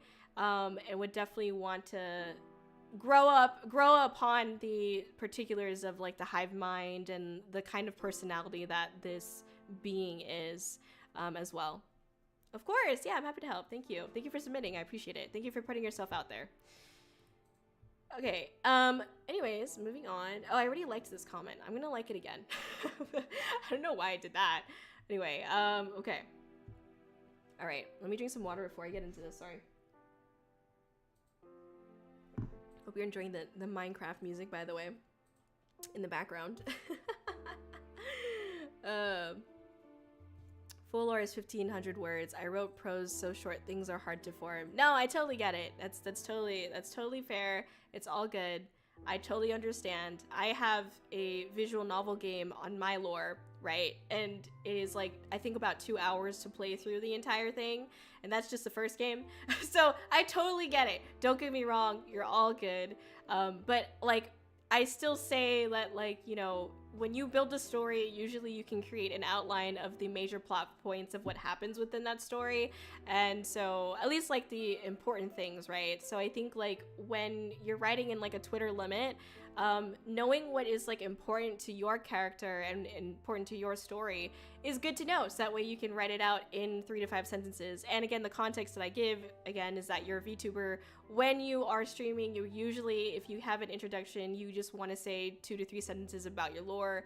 Because otherwise, like, you're not going to read, you know, 1,500 characters on stream about your lore. It's usually just 2 to 3 sentences. So being able to, like, hopefully give direction on what I would, you know, as someone with an English degree would consider interesting and important and would want to build more off of, that's, like, the main goal. So, like, you know, use that however you want it. Take my advice with a grain of salt. Keep on writing, doing what you do. Okay, that's just me. At the end of the day, I'm just trying to give a little bit of feedback, and that's it. Anyway, okay, so let me get into bolts here. My name is Bolts, and I am a Lombax. I don't know if I said that correctly. I'm sorry. A Lombax orphan that escaped an underground fighting ring that smuggled creatures of different races. Upon escaping, I discovered an old garage filled with all the consoles, TVs, and video games. Wanting to preserve these relics that had been forgotten and make a name for myself, I decided to stay and learn the right trade of being a retro mechanic. Along the way, I got lonely and built my first original creation, Nuts the Robot. Together, we run the Nuts and Bolts garage. Very nice. They also commented something else, but I won't read it because, again, I want to be fair to everybody who submitted their initial just Twitter comment. First one. Okay, there we go. I don't know if that makes any sense. Am I making any sense? Can y'all tell me if I'm making any sense? Okay, but yeah, I appreciate it. Thank you for submitting, obviously. Will, hello, nice to see you. How are you doing? Hello. Lombaxes are from Ratchet and Clank. Okay, got you. Thank you. Very nice. That makes sense. That makes a lot of sense, actually. Thank you, Serenity. Okay. So I really like the, obviously, as we see here, reference to the Ratchet and Clank series. I didn't know the name, okay, but it makes sense, and I like the reference to it, obviously. Sorry, I have to burp. I just drank water, and now I have to burp. Ah! Come on, you're ruining me. Okay, there we go. I like the idea that there was, you know, this, like, underground fighting ring and stuff like that. obviously, like, we assume that this is, like, in the future, because, like, the Lombax thing, I think, is what may throw a lot of people off, is the only thing about, like, that I'll say about that. Because I don't know what that is, and there's a high chance that, like, as I said earlier on the other lore that we read, you have to assume that your reader doesn't know what it is. And I'll say it again, because if you only watch this part, listen, I know that there is the Twitter limit. Okay, don't get me wrong. I know it is only an excerpt of your lore, but I'm taking this at face value. And you know, as a VTuber, you have to understand how to summarize your lore within 3 to 5 sentences and know what is important to your lore. So I would say that the note about being a Lombax orphan may be tough for some readers to understand if they don't know the Ratchet and Clank like terminology. Because this term, you're relying a lot on them knowing it, because we also now, assuming that the reader and myself does not know what that is, right? I don't know what time era this is. I'm not sure what, like, the society or the economy, like, why is there an underground fighting ring? You know, is this a distant future, or is this, like, present day? It's kind of like you assume that it is the future because you've got an old garage that has all these games and stuff like that. But I think, like, we're making a lot of assumptions about, like, where this character is.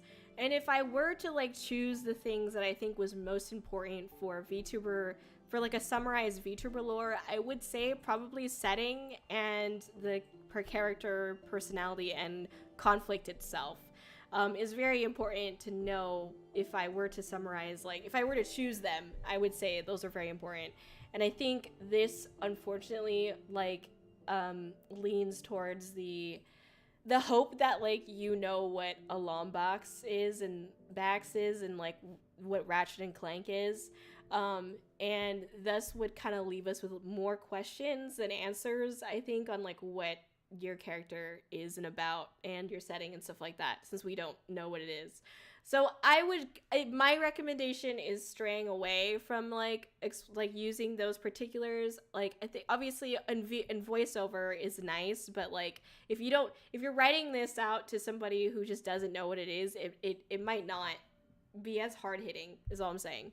And I think it's interesting that we've got a character that found all these, like, we've got the motif for being a VTuber, which is nice. I think, like, I think the other ones, right, this is the first one that we get the motif of being, like, a VTuber in, which is like, oh, I found this, like, garage with all these, like, consoles and whatnot, and I want to preserve these, so now I'm gonna, like, try to understand these things. And obviously you assume with that you're VTubing as well, because, like, you're learning how to use all these video games and things like that. So I also like along the way I got lonely and built my first original creation, and that's the robot. Very interesting to have a character that is obviously smart enough to create a robot, because I don't think that's, like, a thing that, like, normal people can do on an everyday basis, okay? So that's pretty dang cool. And then have their own, like, garage and stuff like that too. I'm not sure what it means in this world to, like, have a garage, like, if that's, like, a shop, or, like, another word for, like, a shop or something like that, or, like, a mechanic shop. I guess they're a retro mechanic, so I'm assuming that's, like, a shop. Okay, there we go. Context clues, everybody. Anyway, I can read. I think something that I would want to obviously understand more of is just the overall, like I said, the setting and the world that they come from. Again, this is also considering that I don't know anything about Ratchet and Clank, so, you know, sorry. Again, taking this at face value. I'd also want to understand, like, why did they want to escape the underground fighting ring? Like, obviously, we get the idea that they're an orphan, and so you make a lot of assumptions with their story on, like, okay, they, like, were probably being forced to do things they didn't want to do, and, you know, living a poor life, whatnot, that wasn't fun or cool. I'm assuming that that's what it is, right? But if you were to write, like, a longer form version of this lore, I think it's important to understand, like, why exactly they escaped or wanted to escape, and also how they were equipped to be able to do that. Because you assume that, you know, they had stayed there for however many years until they were able to escape. Well, why did they decide to do it at the time that they did? Why did they, like, how did they get the resources and ability to get out as well? And what is the significance of the part where it says smuggled creatures of different races? Like, we assume that has to do with the underground fighting ring, of course, right? But this also now reveals to us that there are creatures of different races in this world. What does that mean for, like, the character? Does that mean anything? I'm assuming, since it's here, again, face value, this is important to know as the reader. So we assume that, like, okay, are there any conflicts with these different races? Are there, like, now creatures that are hunting this character? You know what I mean? Like, I don't know. It sounds like that could be a thing that happens. Again, that's just context clues and what I'm assuming. Could definitely not be that, but I'm assuming it's important. So I just wanted to understand why write the gun in it if you're not going to use it, basically, you know, that whole saying. So I wanted to understand, like, why that's important. I think also, like, for me, something that, again, taking this at face value, I know that probably a lot happens between them escaping the fighting ring and then finding the old garage. But in this case, it's like sentences right back to each other. So for me, it feels like they escaped, and then, like, this is what I imagined, by the way. This is just me, but, like, they escaped, and then, like, maybe they ran like a mile or two, and then they're like, okay, found an old garage. That's kind of like what it feels like with the way that this is, like, written out at the moment, face value. So I kind of want some understanding of, like, why did they choose to just, like, stay? Like, obviously they want to preserve the relics, right? But what else? Why else would you want to stay there? Because obviously you just escaped something that was, like, probably haunting you for a long time. Why did you decide to stay there specifically? Because that would mean that you really have to hunker down and protect that garage, right? And then obviously also, if you want to make a name for yourself, that means that your name's going to get out, and are the people that run the underground fighting ring going to find you and try to hunt you down, right? If you do make a name for yourself, you know, because then your name's out there, and then they're gonna be like, oh, it's you, and then be like, ah. That's just my assumption, though. Maybe they don't care, you know. Those are some things that I think would be interesting to build upon and obviously read more about in a longer form version of your lore. But those are some suggestions on things that you could build up. And again, I think since we're left with, like, this, the last sentences that we're left with here is that they got lonely and they built a robot, right? I think the idea of, like, being lonely is something that I personally vibe with a lot. If you couldn't tell, my lore is about someone that literally just gets isekai'd into another world, and where usually the isekai trope is something that is exciting and happy, because you get, like, a character that isekais into, like, this hero, and there's a harem of fucking waifus and husbandos, you know what I mean? And it's just like, oh yeah, boobs. So, like, that's usually, like, how a lot of, like, the isekai anime go. But the way that I wrote Kōri's lore was that it was very isolating, where she got sent into this ice princess's body. You know, they're a royal person, and, you know, they're supposed to be, an ice princess is supposed to be, like, cold and distant and, like, you know, kind of like, put your foot down, don't ever cross me kind of shit, right? And that is not at all, like, original Kōri's, like, personality, one. And two, it's like, they don't know the language, because they don't know. It's a whole different, you know, universe, basically. They don't know the language. They don't know how to be a princess, you know, and they can't talk to anyone about it either. They have to act like a princess in front of the castle staff. So the isekai that I wrote was supposed to be very isolating. And I think the concept of loneliness is something that I personally enjoy seeing writers, like, really, like, hone in on. And obviously we have here someone that got so lonely that they decided to build a robot. Does that robot fill that gap for them? I think that'd be, and this is just my take and what I would like to see more of, because I like the lonely trope. Does it fill the gap? You know, what gap is it trying to fill? And what does like being lonely mean to this character? Why are they lonely? Why do they continue to be lonely? What is the only thing, if there is one thing, what is it that's going to stop them from being lonely? Is it the robot? You know, did it do it? I don't know. You know, maybe it did. But that's just something else that, like, my personal take, like, if you would want to hone in on that, I think it's cool. But there's a lot of really great things that I think you can hone in on here, like the world, the idea of like even having like video games and consoles and whatnot and all these like retro things. Like, what does that mean to be like interested in those things at this time? Are you like an outcast because you're just interested in old shit? You know what I mean? It's like, it's kind of like being like, you know, a teenager who's like interested in collecting like coins, right? Like, it's kind of like, is that weird or is that cool? I mean, I think it's cool, but some people might be like, that's weird, you know? So it would be interesting to just see, like, overall, like, if you want to hone in on things, definitely understanding, like, the society, the economy, the conflicts that is, like, driving, you know, the character to do the things that they're doing. But yeah, there you go. There's some information there. Hello, Yuki! Thank you so much for submitting, by the way, Bolts. I appreciate it. Hello, welcome in. How are you doing? Hi. Sorry I'm late to say hello to you. We are just going through some VTuber right now and hanging out and having a good time. Hope you're having a great day. Thank you for dropping by. How's your Saturday going? Thank you. Okay, getting some water. All right. We got Verity. Heck yeah. Okay. Verity is an inventor from the 1800s Germany. One of the machines she built accidentally sent her to the modern age. Once discovering was a streamer, which she decided that's what she wanted to do, so she can make money to build a machine to send her back home. Got you. Very nice. Heck yeah. Yay, Verity. Sorry, you see my comment.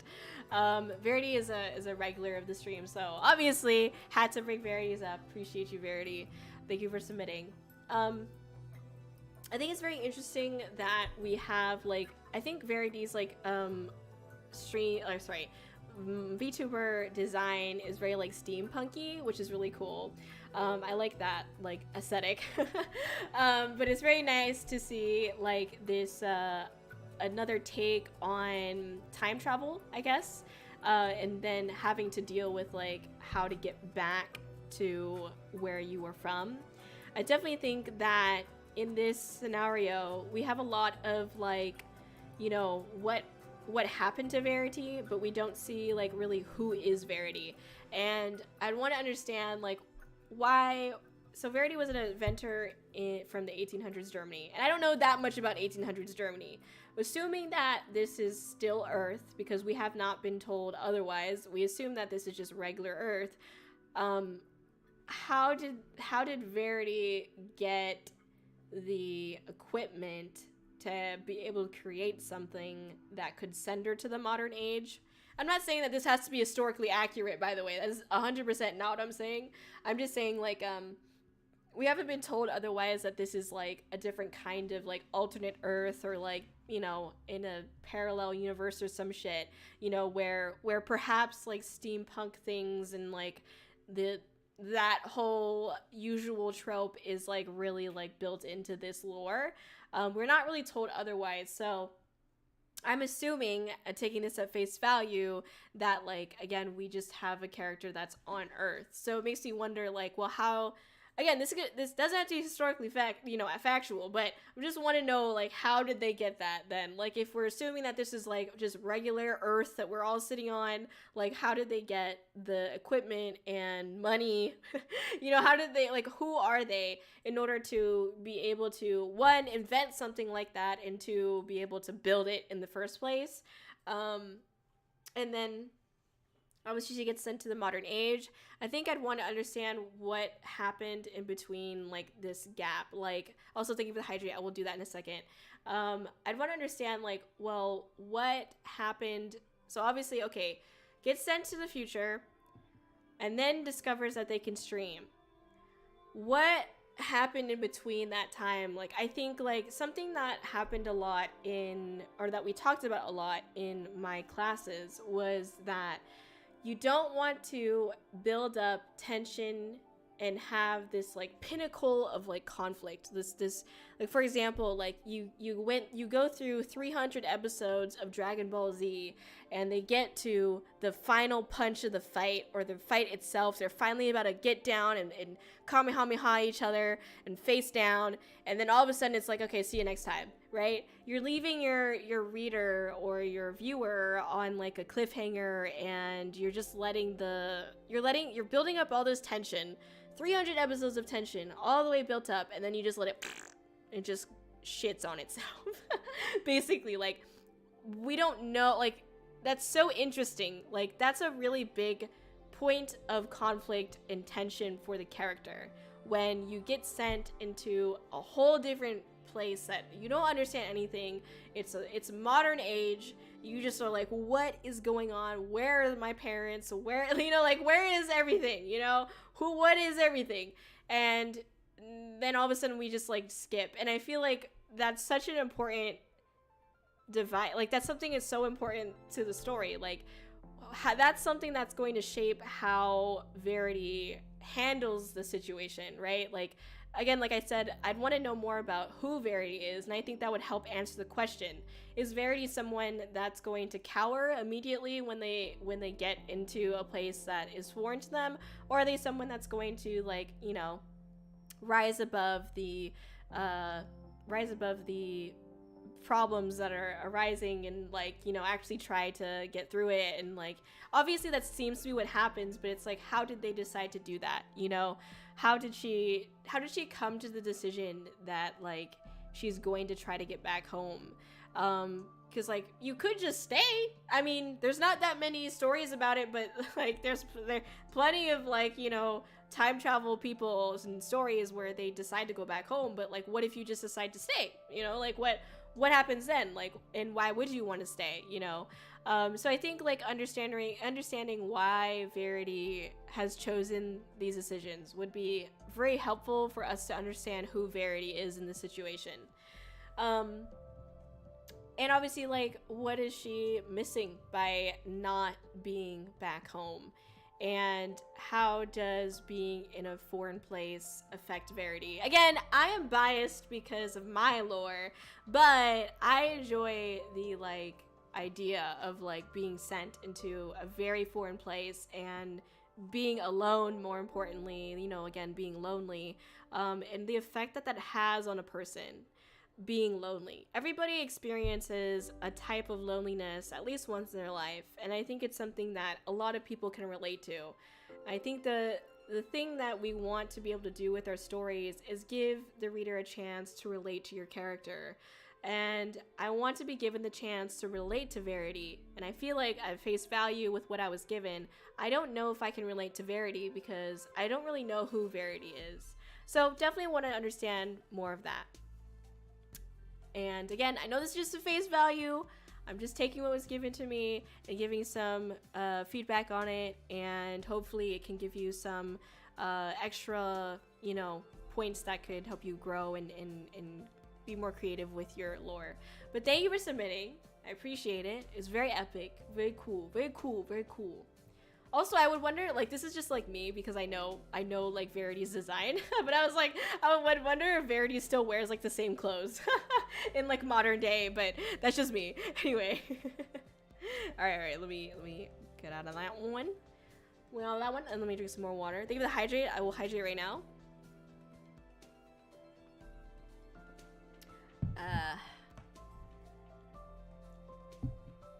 It's nice and hot. Hot water. Okay. All right, here we go. Greetings, oh wait, let me like it, sorry. Me forgetting. Greetings, I'm Trent, the distant descendant of the transcendent future. Evolved far beyond their human roots, digitizing my entire consciousness, my identity had branched into an infinite number of various forms. Very nice. Very interesting. Definitely seem to have this, or I like the idea that there is, it's kind of like AI almost, and I think like okay, so this is like a stretch because again, I don't know if this is what you want to do with your character, but my suggestion for an interesting like story from what I've been given here at face value, I think it's really interesting having this idea of digitizing my entire consciousness. Why is that important? You know, like what do you, I mean, obviously this is something that like I think even modern day humans have been trying to do is like being able to retain as much of their knowledge and put as much of like their shit on the internet. Let's be real, because in a way posting on social media and like posting your entire life on social media is kind of a way of digitizing your entire consciousness. Let's be real. It's a weird way of doing it, but it's kind of like doing that in a weird sense. And it's interesting that their identity had branched into an infinite number of various forms. Very interesting to hear that too, because that means that there's the ability to even branch out into an infinite number of various forms, right? I think what would be cool, and not only because, but of multiple reasons of like what's going on today and whatnot.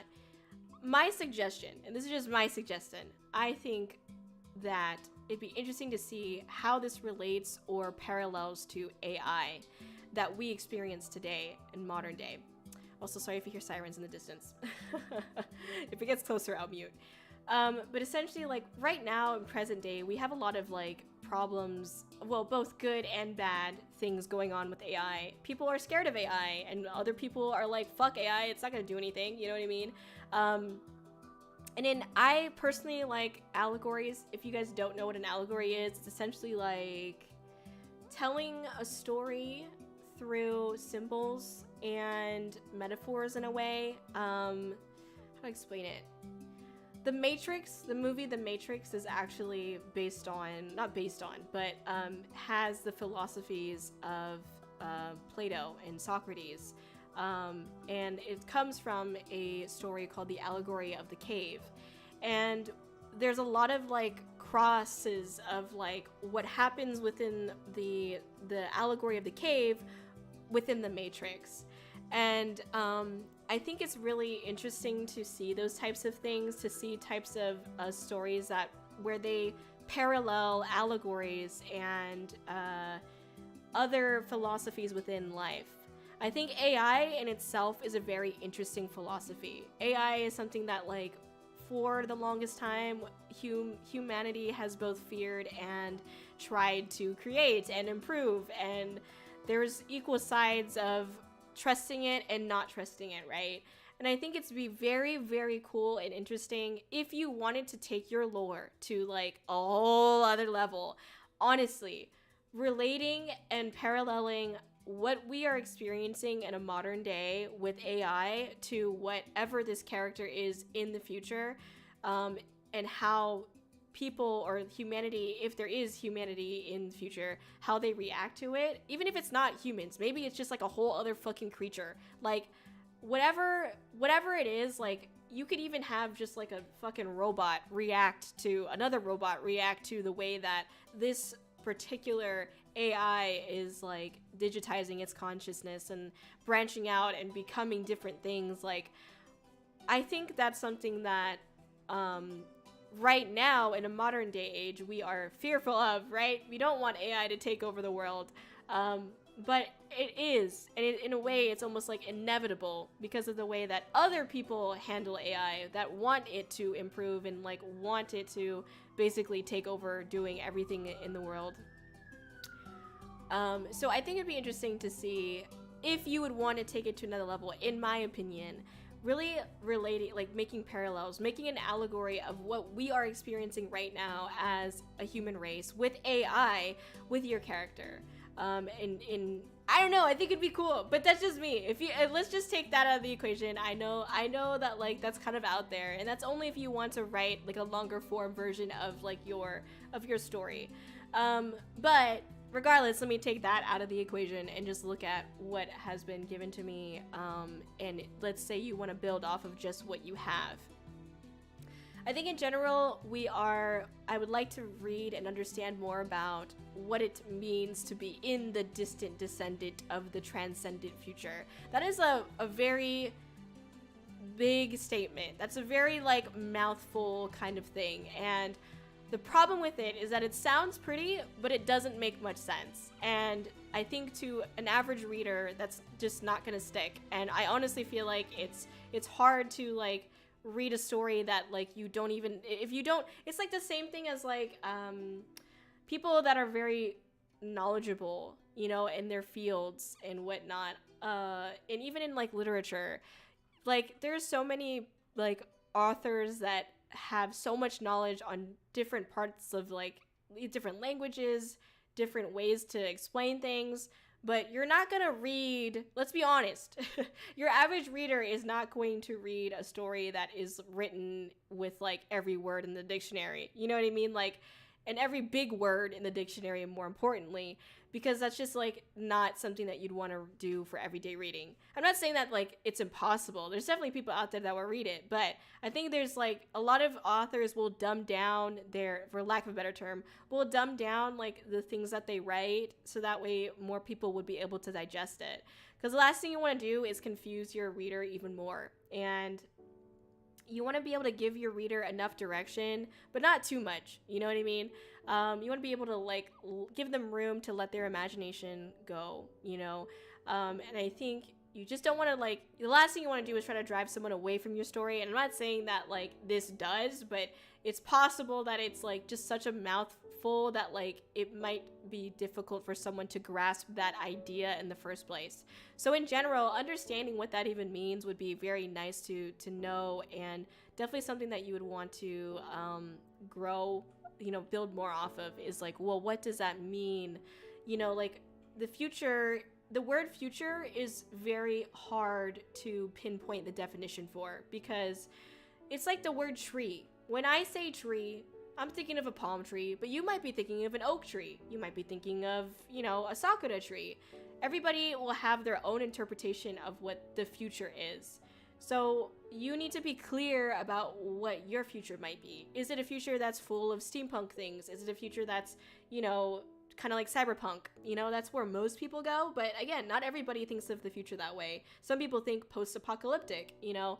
So having something that's going to give us some more basis on what the setting is would definitely be helpful here, and would also help potentially form more personality for who this character is. Now, obviously, this is we're taking this as a VTuber, a person who is a VTuber, right? Also, hello, Amber. Sorry, I will say hi to you properly in just a second. But we're taking this as a VTuber, right? So I'm assuming that, you know, they're using this character to stream with.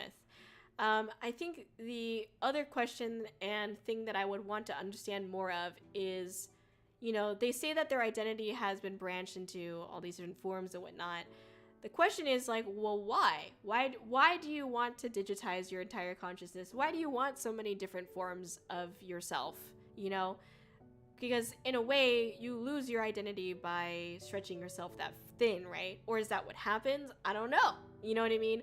Or is this literally just straight up like an AI? I think it's very something that would want to be like clarified or go more in depth on is what kind of either person or model, robot, AI that this is. Because even AI has like a personality in a way.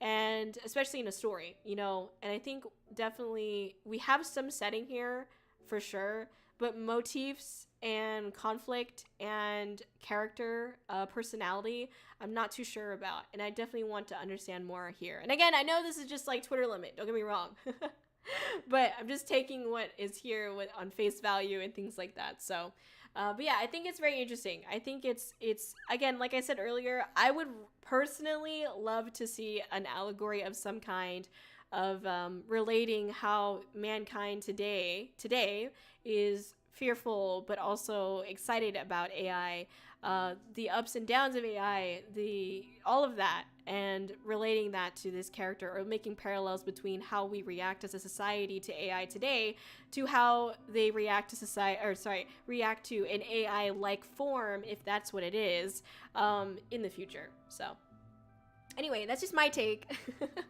that's just a theory. No, I'm just kidding. But thank you for submitting. I appreciate it. I hope that gives a little bit of you know, some extra stuff to step on for when you're continue to build your lore. Also, do you mind if I'm gonna be, oh yeah, actually, let me say hi to Amber properly. Hello, Amber! How are you doing? I'm doing good. We are going through some VTuber lores right now, and I'm just giving some constructive feedback and, you know, asking some questions that could hopefully help direct these people into continuing to build their lore and whatnot. But how are you? I'm good. I'm chilling. I'm enjoying reading these lores and giving my perspective on them because they're all very interesting. But yeah, thank you everybody for being here. Appreciate it. Hope everyone's having a great day. And hopefully enjoying my take on all this. I don't know if this is like weird. I hope it's not like weird to listen to, but or if I'm being like crazy. And yeah, but I'm enjoying it. Anyway, I'm gonna BRB real quick because I have to use the bathroom. I drink a lot of water. All right, I'll be right back. Wait, hold on. Let me turn Kōri off. Boom. All right. Meanwhile, here you go. You guys can wait. What is it? Racc attack. I made the command and I forgot it already. Yeah. All right. Meanwhile, you guys can do that. I'll be right back.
Okay, I'm back.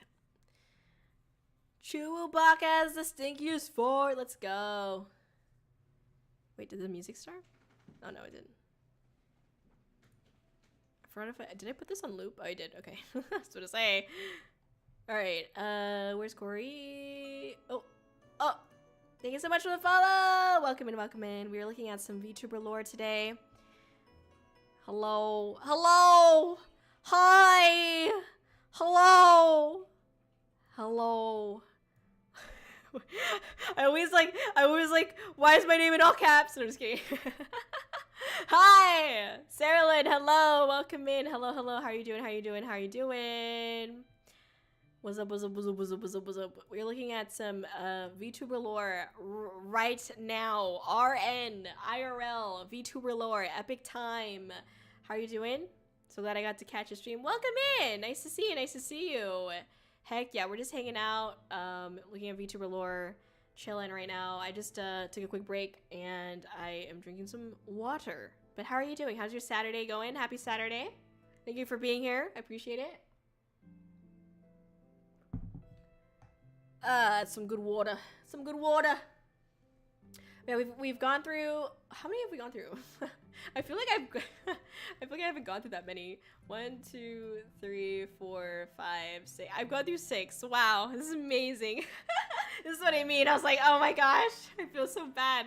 There's so many people who commented and I really appreciate it. But I was like, oh gosh, I'm not gonna be able to get through everybody. Pretty good, though I'm just a little tired, but it's okay. Heck yeah. Oh, you mean tilted? Sorry, I thought you said tired. That's just me. I'm sorry that you're tilted. I hope that you become untilted and you become an acute angle. Get it?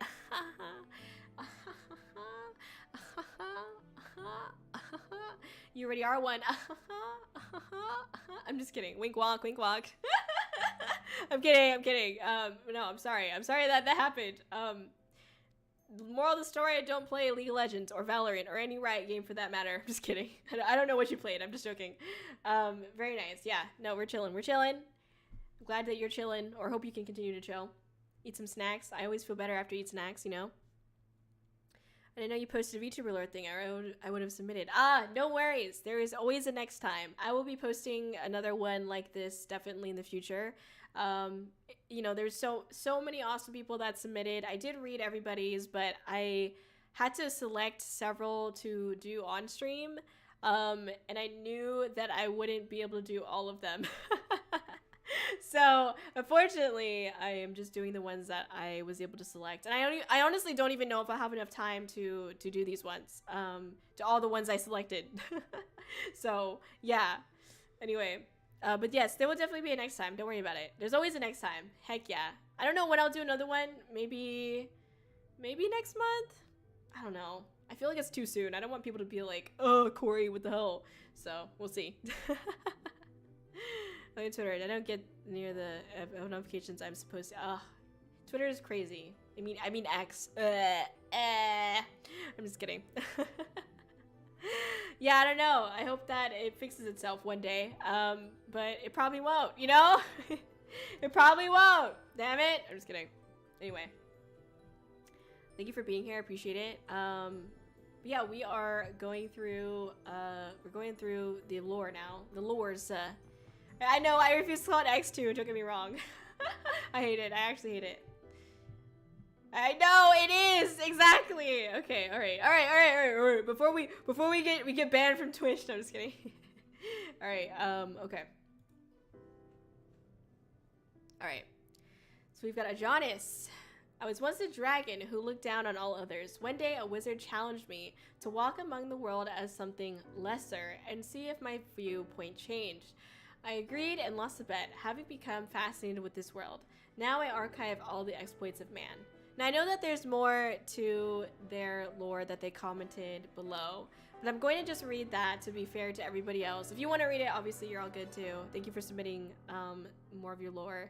But just to be fair, since I only read everybody's like initial comment, I'm going to continue doing that. So I really like the idea of like a wizard challenged me. So when I read that, I was like, oh, they challenge you to like a fight, right? But it was actually like, okay, how about you, big old dragon, be something lesser, okay? And like become something else, you know, and see if you like change the way that you look at the world. And I was like, oh, okay, that's cool. I like that a lot. I think that's really unique. And I think it's interesting to see as like, again, I think this is a really good foundation for a VTuber character because it gives like a lot of personality there.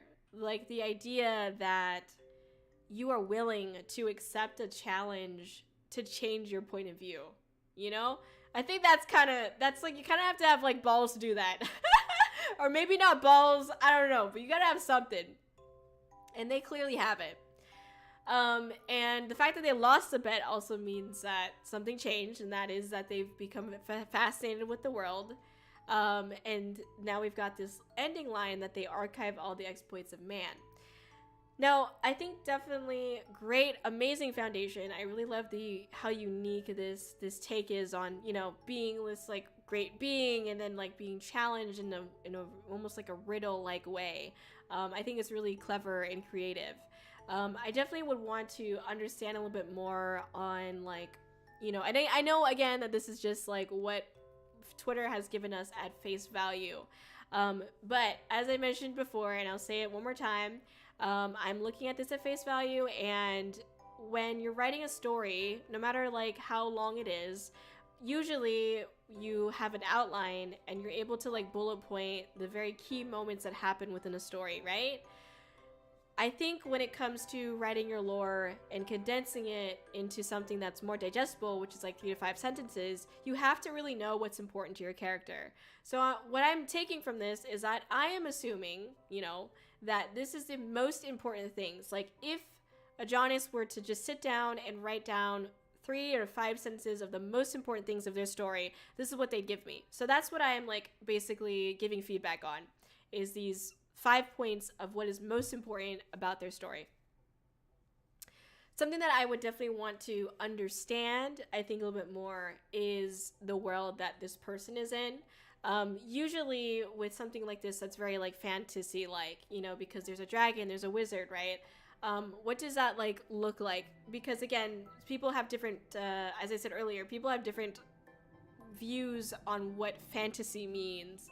We all have like a general idea of what it is, but like when I think of fantasy, I'm gonna think of like, you know, wintry ice, aurora borealis fantasy. When someone else says fantasy, they might think of like a desert kind of fantasy, or they think of like elves and things like that, right?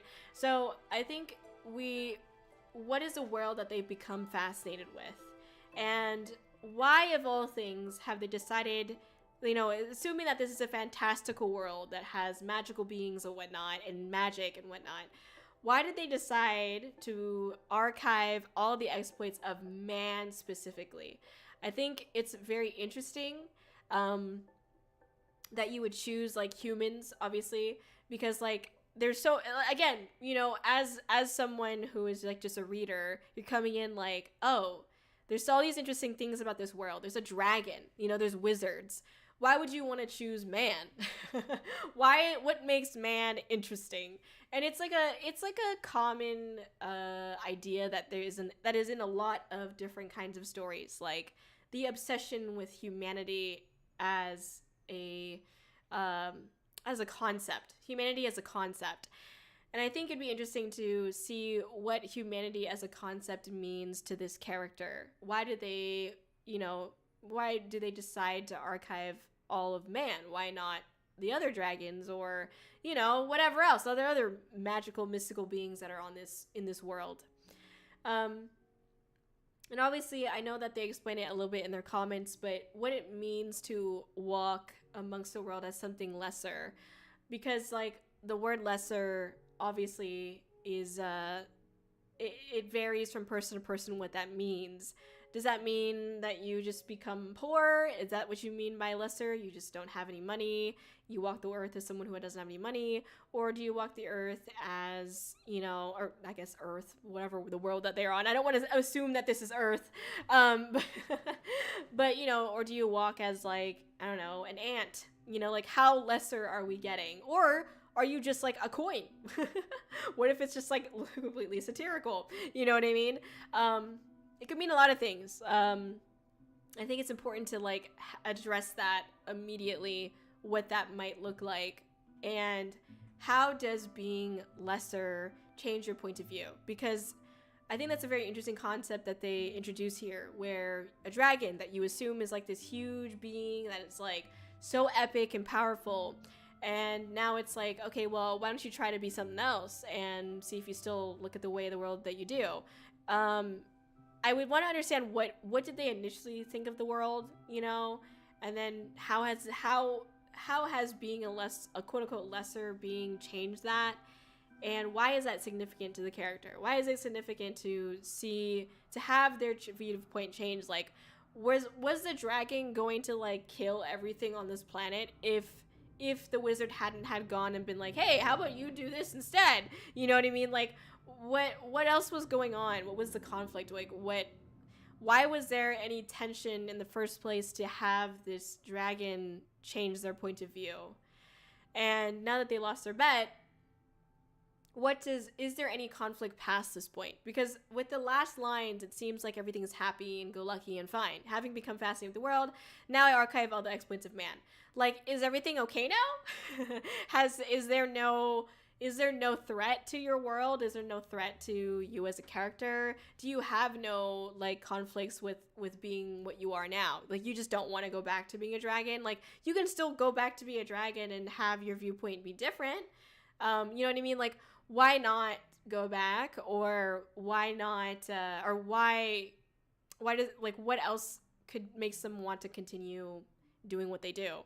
Because again, like, there's characters that don't have an issue or rising tension within internal, you know, or external tensions. They don't, you know, is that a character that you want to read about? You know, we don't want to read about a character that is like perfect all the time and nothing goes possibly wrong. You know what I mean? Like, because that just, one, doesn't exist, and two, is like not relatable. You know what I mean?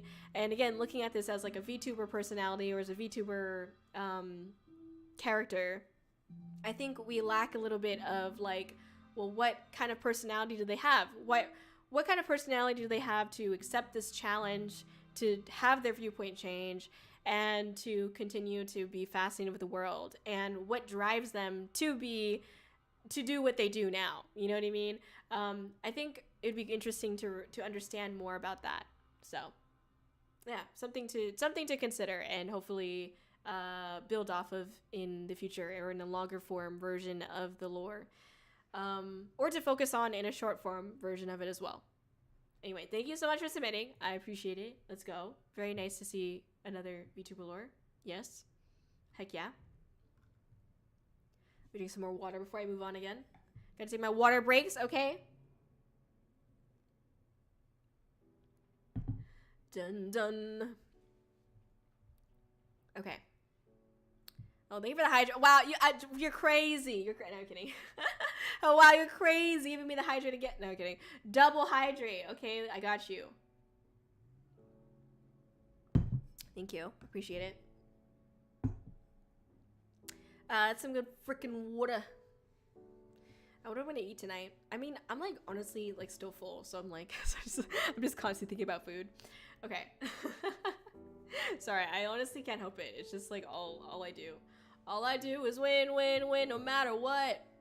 Okay, sorry. I don't know what that was. Anyway, okay. All right, we've got Crimson Repaints. I'm a demon from a world full of magical folk. I followed a couple of friends into the human world where they promptly hid me.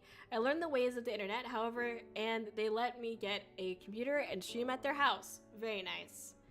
I think it's a very cozy lore, which I appreciate. You know, it's like, okay, we found out about streaming and now I can do it. You know what I mean? Like that's cozy. That's nice. It's like, oh, you know what? It just sounds like they want to do it for fun, which I think is cute. You know what I mean? Like, it sounds cozy and relatable. Like, you found something that interests you and you decide to pursue it. And I think that's nice. And also, I think another, this is like, we had a little bit of one earlier, but this lore is very direct about like how they decided to get into VTubing. Like, this is like 100% like, hey, I'm a VTuber and this is my lore. You know what I mean? Like, which is cool. And I appreciate that. I think something that I notice a lot in the VTubing community is the demon character. There are, and this is no hate to anyone, by the way, but there are a lot of like demons in the VTubing community as like a character trope. And I think because of that, it's very important, at least in my perspective, if you want my feedback, and again, I'm just taking this all with face value on what I see right now, you have to really, in my opinion, be careful when using a overused type of character, which is a demon in this case. I think like you would want to try to differentiate what type of like demon you'd want to be, because apparently there's a lot of types of demons. Maybe you're just a regular demon, but like, what does that look like? Because again, a lot of people have different definitions of demons at this point. And since you are originally from a world of magical folk, why decide to leave? It seems to be that they followed a couple of friends and that's why they left, right? But like, how did your friends know about the human world? Because like, now we have to assume that there's two worlds here. There's a magical world and a human world. And I think it's interesting in stories like where there's different realms and whatnot. Usually you introduce the realms because there is a conflict between them. And the fact that you decide to leave and go into the human world, does that mean that there are then conflicts that are going on in the magical world? It's possible. I mean, I'm just saying that maybe that's something that you want to either address or create or think about. Because like, if you're a demon, you assume like, hell yeah, you're pretty fucking cool. You know what I mean? And it's like, why would you want to leave a world that has magic? You know what I mean? Because that sounds cooler than like not having magic, right? So what are the motives for leaving? Other than like following a couple of friends? Like, maybe you're just like really, really want to make your friends happy. That's your personality. And so you just want to do that. And that's why you followed them. Or is there something external that's like, okay, y'all, we gotta go. So yeah, and then I think again I like the line that we get the line that's hey, now they got a computer and now they can stream and do all this cool stuff. And my curiosity is that, like, is there any conflict past this? And I know I keep saying it over and over again because, like I said, it was an overall observation of what I read when I was going through all these comments or these lores. There's a lack of conflict and tension within these, like, the face value lores that I have. It sounds all, like, nice and giddy and stuff like that to be able just to stream. But what is that, like, is there anything else that happens after that is, like, my curiosity. Like, what keeps them streaming? You know, what gives them the drive to continue to do what they do as a VTuber? Because, like, for Kōri, for example, the reason why Kōri streams is because that's the only way that Kōri can feel less lonely and more connected to the planet that she had since unfortunately been yeeted from. So that's kind of like the ongoing like reasoning and motif and like conflicts there. It's that, like, you know, she's lonely, she needs something to help her out, so she streams, you know. And since this character learned the way of the internet and decided to start streaming, you know, is there a reason why they wanted to stream, like, in the first place? Is it because they just wanted to, you know, meet new people, oversee, you know, the world in a different way? Or are they, I don't know, maybe they just, like, want to run away from their problems, you know? Is there any fear of streaming? Like, what if somehow, you know, a magical folk somehow comes across their stream and they're like, oh, we gotta go get Crimson. You know what I mean? Like, what would there be if there were any conflicts? Like, there's a million infinite, you know, possibilities. But overall, I think that's definitely something that would be interesting to add, because it would definitely give an extra depth to the story and also potentially give us a little bit more on their personality. And why they're doing the things that they're doing, because that's like I think the biggest question that I would have here. And again, like, I think that would help you differentiate as another demon, you know, because again, like I said, there's a lot of demons in the VTuber community, and there's nothing wrong with that. But if you really want your demon to stand out, I think what's important is the questions that I asked before, and really designating a conflict or a tension or a motif to this character to make them stand out amongst the other demons. And obviously, like, you just don't want the demon thing to be like the main thing that I think people latch onto, because there's so much more to characters than just what they look like, you know? So anyway, yeah, very nice, good foundation for sure. And I appreciate, like, again, we didn't see this in the other lores, so I have to point it out again. Like, it's cool to see, like, the direct correlation, like, hey, this is why now I'm streaming, you know? So that's cool. I like that. Thank you. Sure, being a demon is cool and all, but have you ever watched a queen make empires fall? Hey, hey. You know what's funny, Serenity? I don't think I've ever told this to anyone or said it on stream, but I actually wrote the demon line, and I also wrote an angel line, because there's a lot of angels in the VTubing community too. But then I don't know why, but it just didn't work with what I had, so I didn't include it, but I did have one. Okay, I wasn't just gonna attack the demons. I was attacking everybody. Anyway, that's definitely one of the reasons why I had that line in there, because I do feel like there are so many demons in the VTubing community, and it's just kind of overdone. But it you know, it exists for a reason. It's like that whole thing of people saying that, like, oh, if you have like a orca or like a whale or some kind of like ocean VTuber, then you're gonna do well. It's like that too, which I don't know. It's just what it is, I guess. I wonder why that's a thing. I wonder if it's just like we are maybe it's because we're like 70% water, so we're just like, hey, yo, water, lit, and you know, like, we see water and we're like, lit, you know what I mean? Anyway, that's the psychology behind it. That's what I've decided the psychology is behind it, actually. Correction.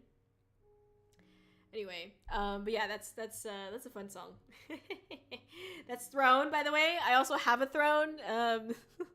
Shameless plug, cries. Anyway, okay. Moving on. Thank you for submitting once again. The Minecraft music is so nice. It's so comfy. All right, here we go. Here we go now. Here we go now. We have Fallen Hero Cather.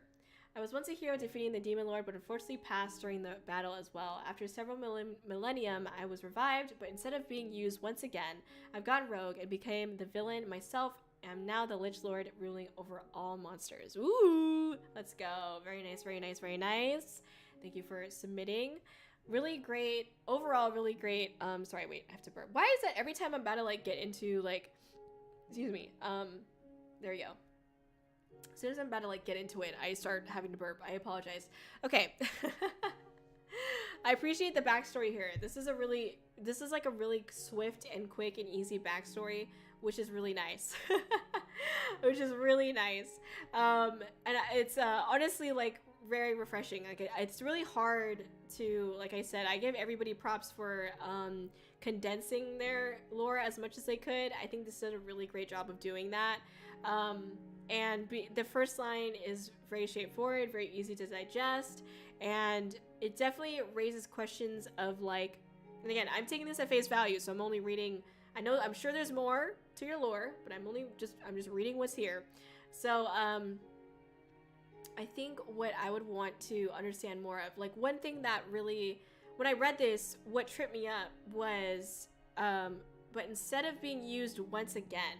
That's a really strong statement, and I would really like to understand what that is, because I think something that we see a little bit of within anime such as One Punch Man, we see the hero type or heroes being used as like defense or just being taken advantage of in a way, or being manipulated. And I think it's interesting, an interesting idea to continue to, use and be creative with, is the idea that a hero type is one that is easy to manipulate or potentially like being used in some way. But I just wonder what that means. Like that line being used once again, like that is something that I think everyone can kind of, relate to, is the feeling of being used. And I think what I would love to understand is what happened there. Why did they feel like they were being used? Like what about all we know is that they were a hero that defeated Demon Lord, right? And they passed away as well. What happened then that made them feel like they were being used? Or like I think they're just a little bit of context to that, or some continuous reveal about like their personality. Like maybe they weren't actually being used, but for whatever reason they felt like they were in some twisted way. Obviously they are some twisted because they decided to become a villain instead, once they were reincarnated. But that's also something that would need some more information on. And I think also like the idea of being revived, like reincarnation in itself, is very like not strange. I don't know how to explain that topic. It's just like a topic that we don't really like ourselves understand and most people don't believe in, or some people don't believe in. And I think when you use that kind of idea that you're being reincarnated or revived, like what does that, how were you revived?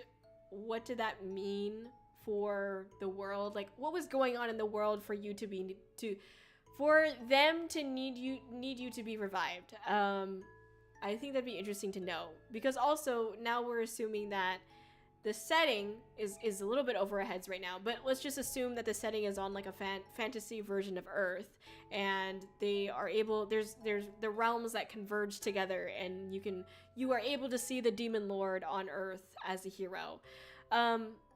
What happened on Earth then in order for them to want to revive a hero that was a hero several millennium ago? Like why, if I was a person that was trying to revive something and had the ability to revive something, I don't know if I would be like, oh yeah, let's revive this particular like hero from like millions of years. I'm not making fun of it, I swear. I'm just saying, like, what is the idea behind that? Like, what is the reasoning? You know, what's the motif of specifically this hero? Was there no heroes after that? I mean, maybe that's what's going on in the world. Like, this was the only hero ever to defeat the Demon Lord, so they needed to bring the hero back. Other thing is, like, you know, how does that affect this hero or slash villain? How does it affect the character? Like, you know, being used before, obviously, like I said, we'd want to understand more about like why they felt that way. Was it just their personality, or was it really something else going on? And if it was their personality, like why do they want to rule over other things? Why do they just why continue to rule over other things? Like, at the moment, again, it seems like we're left with a lack of conflict, or a lack of like reasoning to continue being a character in a way. Like, what drives them to be the Lich Lord? Or is there something that is conflicting with their, you know, being a Lich Lord? Like, I'm assuming maybe if you were summoned or revived by someone, that person probably wanted you to be a hero, because that's probably what you went down in history for. When you started to be a villain, did that thus make people go against you? Are you on the run, or are they like trying to hunt you down? Are you hunting them down? What does it mean to rule over monsters? Like, are monsters trying to rebel against you because of the way that you came to be? It would be interesting to see like what a line basically on like how the story would still have conflict or still have tension within it, to make us wonder, like, okay, well, what's gonna happen next? Do you know what I mean? Basically. But yeah, I think this is a really great foundation again, and I appreciate I think like this was really well written for the Twitter comment, you know, limit, and this was a really good summary of your lore, and I'm sure you have a lot more, you know, but continue to work on, I think, the overall character development, because again, that line is really powerful, being used once again. That's really that fucks with you, you know what I mean?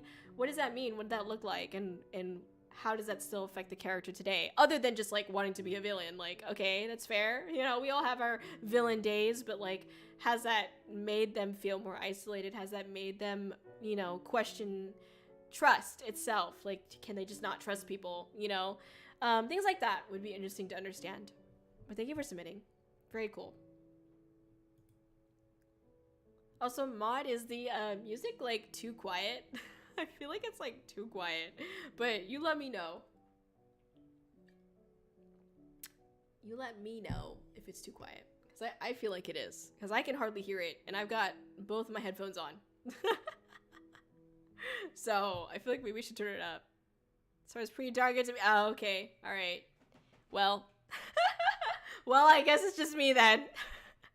I guess you don't want to. I know that like with the Minecraft music, it can get really loud at like random points in the song, so maybe not. But anyway, thank you. I just wanted to ask. Okay, even though we don't have that much time left, I just wanted to ask to understand. Kind of just blends in. Okay, is it okay then? I'm assuming it's okay. Send me an ack if it's okay. I'm just kidding. You can turn it up. Oh, okay, got you. Turn it up. Okay, there we go. That's as much as I could turn it up without blasting it. There you go. How's that? If it's too loud, let me know. Thank you. Appreciate you. All right. Oh, sorry, let me like it. Duh. All right, sorry. Okay, we've got Akane Shiota, Akane 1120. Want to investigate a terrorist organization that takes her family's clan and friend's life. Her goal is to take down that organization and recover her clans. Since her past is Alpha's daughter, she'll be able to fight strongly. Oh my god, there's sirens. Sorry if you guys hear it. Oh, it's probably coming this way. Let me...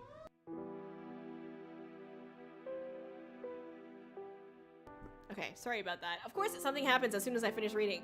Okay, as soon as I'm about to get into it. All right, cool.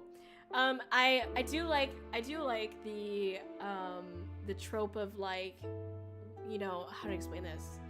Investigate a terrorist organization that takes her family's, clan, and friend's life. The idea of like revenge. Revenge is a really strong feeling. Revenge is a really crazy thing to feel, and everyone knows like the idea that like nothing comes out of revenge. You know, it's just a two-headed snake. You just constantly killing itself over and over and over again. You know, but it's something that still intrigues us as a human. You know, because we do want to enact revenge, but we know that it's not going to do anything. You know what I mean? So I think it's interesting to get to that point where you are taking revenge and investigating something to do it. Like, you are going in knowing full well that your revenge will probably cost you your life. And it takes a lot of balls to do that. One, two, I'm just kidding. But like, it's also just like, you know, it's telling of like the kind of personality that they have. Obviously it makes you wonder like what was their relationship with their family and their friends. Obviously, what kind of personality did they have with them? Were they always like this? You know, again, thinking about character development, were they like this before? Like, assuming that let's just say, I don't know anything about this character, obviously. We don't get too much information on their personality, but let's just say maybe their personality before all of like this stuff went down was very happy-go-lucky, and then when all this stuff went down, and I'm assuming you know, this organization obviously takes their, you know, their loved ones' lives, they start getting cold or distant and like untrusting and things like that. Like, I want to understand a little bit on that. Like, what did their personality look like before and after this very like life-changing event? And obviously, like I said, revenge is a very heavy burden to bear. How does that affect them? How are they going about that as well? Like, investigating a organization, people have different ideas on like what that could look like, but let's just say my idea of investigating an organization is, you know, joining the police force and, you know, trying to get access to you know, confidential files on this organization. Why has this organization not already been taken down? Or how is this organization, like, why did the organization target them also? And why let them live as well? I think understanding like where the motives come from there. And again, I know that I'm only taking this at face value with what has been given to me on this Twitter post. Within the Twitter limit, I understand there's probably more to your lore. I'm just taking this at face value. And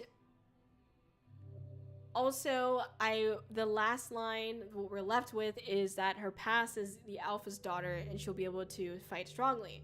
What does it mean to be an alpha's daughter? And I say this because I mentioned earlier, connecting your character to another character sometimes is not the way to go, especially when it's something kind of vague. I think earlier we had their uncle was like a great inventor. What does that mean? You know, like, and what does that actually give them to be able to do the things that they're trying to do? When I think of alpha, I think of like werewolf for whatever, that's the first thing that comes to mind. Otherwise, maybe like mafia, and like you're talking about like the head mafia honcho there. But again, that can mean a lot of things. And also, you don't want another character to 100% define yours. And it seems like that's what they seem to do here, which is like, you know, since they were the alpha's daughter, they'll be able to do this. But it's like, I think it's not always that cut and dry, you know, not just because like they're not the reflection of their, you know, parent, you know, no one is their reflection of their parent. And I think to have more depth for your character, it's a lot better to just really flesh out who your character is, give details on their personality and their reasoning for doing the things that they do, versus just summing it up to like, well, they're related to this person, so that's why they can make M&Ms. You know what I mean? Like, it's like, let's like really hear about this character. Let's really understand this character, their motives, and like, you know, how determined they are to really like take down this organization, and the connections that they have as you know, their person. And sure, I'm sure like being the alpha's daughter probably gives them, I'm assuming, connections to, you know, people in the industry that could give them information. But again, like as a reader taking this at face value, we don't know what that looks like, and we don't know what exactly Akane is able to achieve by themselves. You know, is there anything else that, like, how are they able to get the resources and abilities needed in order to track down a elusive organization? I think there's a lot missing here, for me at least, on who Akane is as a person. There obviously is like what's going on in the world, and there is decent setting, but you know, again, like why target Akane? And if are they rich? Like again, understanding like, you know, what's the society look like? Are we on Earth? Because like I only say that because we have a lot of like fantasy, you know, magical beings and stuff like that in other lore. Are we on Earth? You know, where are we? And why are we doing the things that we're doing? And again, I think really honing in on like the revenge aspect would be really interesting, because like I said, revenge is something that all of us feel in some way, shape, or form. And it's something that can lead to character development or character destruction. And it'd be very interesting to see how this character reacts to the idea of revenge and carries that on their shoulders. So would definitely hone in on that, in my opinion. But it's up to you, okay? This is your lore. Do what makes you happy, obviously. But thank you so much for submitting. Very cool. Very cool. Doon, doon, doon. Doon, doon, doon, doon, doon, doon. Sorry. I don't know why that's in my head right now. Okay, all right, here we go. This is Yoso. I don't know if I'm saying that correctly. I apologize. Goddess of the elements and princess of the realm known as Taika. She is responsible for ensuring that every element that shapes the world functions in perfect balance. Aided by 10 specially selected protectors, she will ensure the mortal realm is safe from harm. Very cool. I definitely enjoy like including that. I think with a lot of like what I see in a lot of like other VTuber lore, where they are like a celestial or a goddess of some kind, is the responsibility aspect. I think a lot of people, the appeal of being a celestial or appeal of being a princess of some kind is the idea of power. And the problem is that like with a lot of power comes great responsibility, right? You know, it's been said time and time again. But here in this excerpt of this lore, there is actually responsibility here, and I think that's important because that helps give some conflict here. That they are responsible for ensuring that all the elements are in perfect balance, right? That sounds like a lot of stuff to take care of, okay? That sounds like a lot of shit on your shoulders, that's all I'm saying. So I think like it's great that they added that here. It's great that there is a sense of responsibility and tension throughout this character's like really like lifetime, right? They have to do this the entire time. And I really appreciate that there is like, again, not just the appeal of power, it's the power plus responsibility, right? And taking accountability for the things that they have to do. I think something that always interests me with like gods and celestials and whatnot is what are their motives for protecting the mortal realm? Because there's lots of stories like where they don't give a shit about the mortal realm and they just want to destroy it. Like, sure, they're created to like protect it, but then like after a while they're like, oh my god, I'm so bored and these humans are so like disrespectful, let's just kill them all. You know, like what is stopping this goddess from doing that? And if there are multiple realms, because this is they seem to reside over the realm known as Taika, what are the other realms like, you know, and are there conflicts between the realms? I'm assuming that there is, but would definitely want to know more about that. Otherwise, there is definitely conflict here about like having to keep things in balance. I would assume that having to keep things in balance while also getting attacked by potentially another realm or however else they have to protect the realm would be very interesting to hear about, you know, doing both at the same time. I'd also want to understand a little bit more about protectors. Like, are protectors, how do they, you know, again, this is probably something that would be in a longer form version of the lore. I know that we're looking at this at face value. We're just looking at what was given to us in a Twitter limit. But I would assume that, like, with the idea of, like, protectors, like, you have people to, or, you know, beings to help you protect, like, what do they look like? Do they have different personalities? I'm assuming they do. This track is louder. Okay, let me turn it down. I'm telling you, Minecraft tracks are just like, it's either up or down for them. All right, there you go. Hope that helps. Okay, I'm assuming that essentially, like, what do they look like? You know, sorry, those are my questions. What do they look like? What are their personalities? How does I'm assuming managing, in a way, you have to manage these protectors. How does managing them affect the goddess as well? Because you have to assume that not everything goes right whenever, like, you tell, you know, Bob to go and, like, grow some grass over on this corner of the earth, like, and then they accidentally grow a bunch of, like, I don't know, dirt and tissue boxes. So, like, you know, what does that look like? You know, having to manage a bunch of you know, other protectors. But again, I think this is a really good foundation. I appreciate the length as well. Like, this is a really good condensed version of the lore, and I think I just really appreciate the idea that there is all this, like, responsibility that comes with this power, because time and time I see people use goddesses and celestials and, you know, princess emperor shit, like, you know, like, as just because they want power, they want a character that has power, you know, but, like, it's not that cut and dry, right? You know, having all that power realistically is not an easy thing to do and to have. There's so much that comes with that, and I appreciate that they have kind of included that here. I definitely would want a little bit more on that, more on the conflict, more on the you know, what does this look like? What does this continuous battle kind of look like for this character? Is important to understand and to know. But very great basis and very pretty character design as well. Anyway, sorry, I had to throw that in. Okay.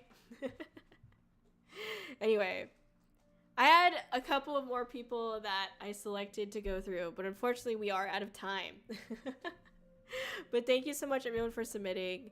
It was so cool to go through these. I hope that I gave some constructive feedback to everyone that could help direct them in their journeys as VTubers if they continue to do things with their lore. I also want to clarify that I don't feel that lore is necessarily like you must have lore to be a VTuber, by the way, because that's definitely not how it is. You don't need lore to be a VTuber. It just kind of helps you give, like, direction and obviously something else to say when you're trying to, like, introduce yourself. But thank you for the follow! Oh, Genevieve Yoso, we just went through your lore and we just talked about it. Feel free to check out it's not a lore rating. Wait. Let me clarify. It's not a lore rating. But no, yeah, we just went through it. Sorry. You can feel free to check out the VOD if you'd like. I'll have the VOD on both here and on YouTube as well. So don't feel like you have to watch it on YouTube. But yes, it was awesome. Thank you for submitting. I appreciate it. I didn't rate it, just to be clear. It wasn't a lore rating. It was more of like giving, like, constructive feedback and asking questions about you know, what we'd like to see more of and things I liked about it and things like that. So I just want to make it clear, I don't want to make it seem like I'm like, oh, you have an A, you have an F. I didn't do that. I swear I didn't do it. Anyway, but thank you for submitting. fun way to learn more about writing. Thank you. I hope that it was semi-entertaining. I mean, I don't know if it is, but I enjoy talking about literature and writing and storytelling because that's what I went to school for, and that's like what I did pretty much my entire life. So I love talking about it personally, but you know, not everyone does. So yeah, I hope that you also got to check out some other VTuber lore. Maybe it gave you some inspiration to work on yours or to try your hand at it as well. That'd be pretty epic, you know?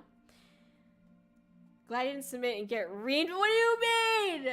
You were very... Damn! You're very respectful and I learned a lot. Thank you. Thank you, Serenity. Sheesh! I was about to say... Benmion, thank you so much for the follow. Welcome in, welcome in. Thank you, I appreciate it. How are you doing? Hello, hello. We just got through reading some awesome, epic VTuber lore. It's very fun. But thank you so much for the follow. Hope you have a great day.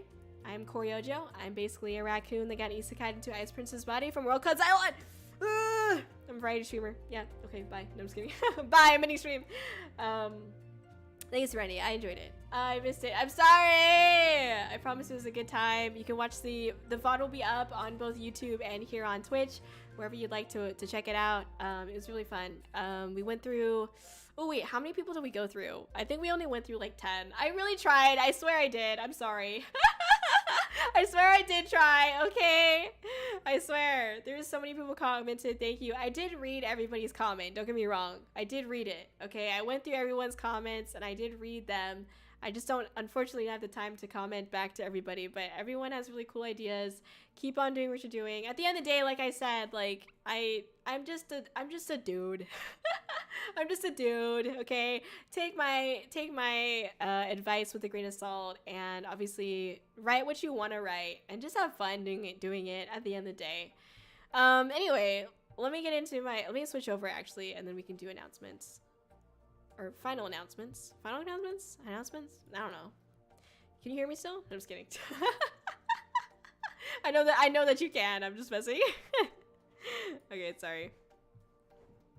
Alright, let me show you here. I actually might stream again later, but I'm not sure yet. I'm not sure yet. I might stream tomorrow. I don't know. We'll see. I gotta see how I'm feeling, but yeah. Okay, wait. Alright. Okay. Alright, let's go. Okay, sorry. So, for those of you who don't know, and I'm sure everyone knows at this point because I keep on, you know, screaming in your ear about it, I will be attending a con as Kōri. We'll have a booth set up. I'll have meet and greet hours, and we'll be selling new merch, giving away some free stuff. It'll be a great time. It's going to be at the end of November. Again, this is in San Francisco, California, and it's going to be really cool. I'm excited for it. Oh, there you go. I also want to continue to clarify that I'm not going to be there in person. I will be there virtually as Kōri, and you can meet me at the booth. It would be cool. Okay, I promise. I also have the Kōri cardboard cut out. I'm very excited for it. I will also be doing a stream later in November where I'll be signing the merch and stuff like that. And I'll show y'all, like, hands-on, show y'all the merch. It looks so cool. I'm excited. So excited. Anyway, I also made a couple updates to my site. It's Kōri-Oujo.com if you want to check it out. I do have a throne now because I did not have one before. Or wait, let me use the command because we have that. Let's go. I do have a throne now if you want to check it out. There's a link there. There's also another way to look at it below in my about. I have like the throne extension if you want to check it out. Anyway, but yeah, if you are interested in supporting the stream in this way, feel free to do that there. I appreciate it. Only do it if you're financially able. Obviously, the best way to support the stream is by attending the stream, being here and hanging out, lurking. I do so appreciate it. Thank you for helping me make content and supporting the content that I do. So I appreciate it. But yeah, feel free to check that out if you'd like. Very excited to be at Fan Expo. Is there a Discord? Yes, there is. Thank you for asking. I do have a Discord. This should be it here if you would like to join it that way. Yes. Is that Lego? Or yes, it is. It is. Isn't this so cool? It's a tall neck. It's the Horizon Forbidden West. That's interesting. They said that. Anyway, sorry, I don't know. Oh, it's just like the tags that they use. Anyway, it's so cool, Ryder. I know, right? Also, hi, Ryder. How are you doing? Nice to see you. Hello, hello. I'm not ending quite yet, by the way, y'all. I'll be here to talk for a little bit. There's a Discord. Thank you. Thank you for asking, Okami. It's a cool time. My clock just went back. It's the 1 a.m. again. Yeah, oh my gosh, that's crazy. I forgot that the clock is gonna change.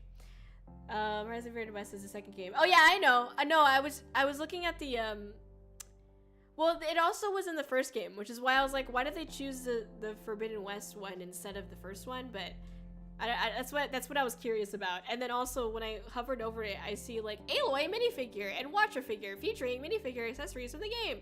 Collectible gift idea for teens, adults, men, women. I was like, what is all this? Why is this title so long?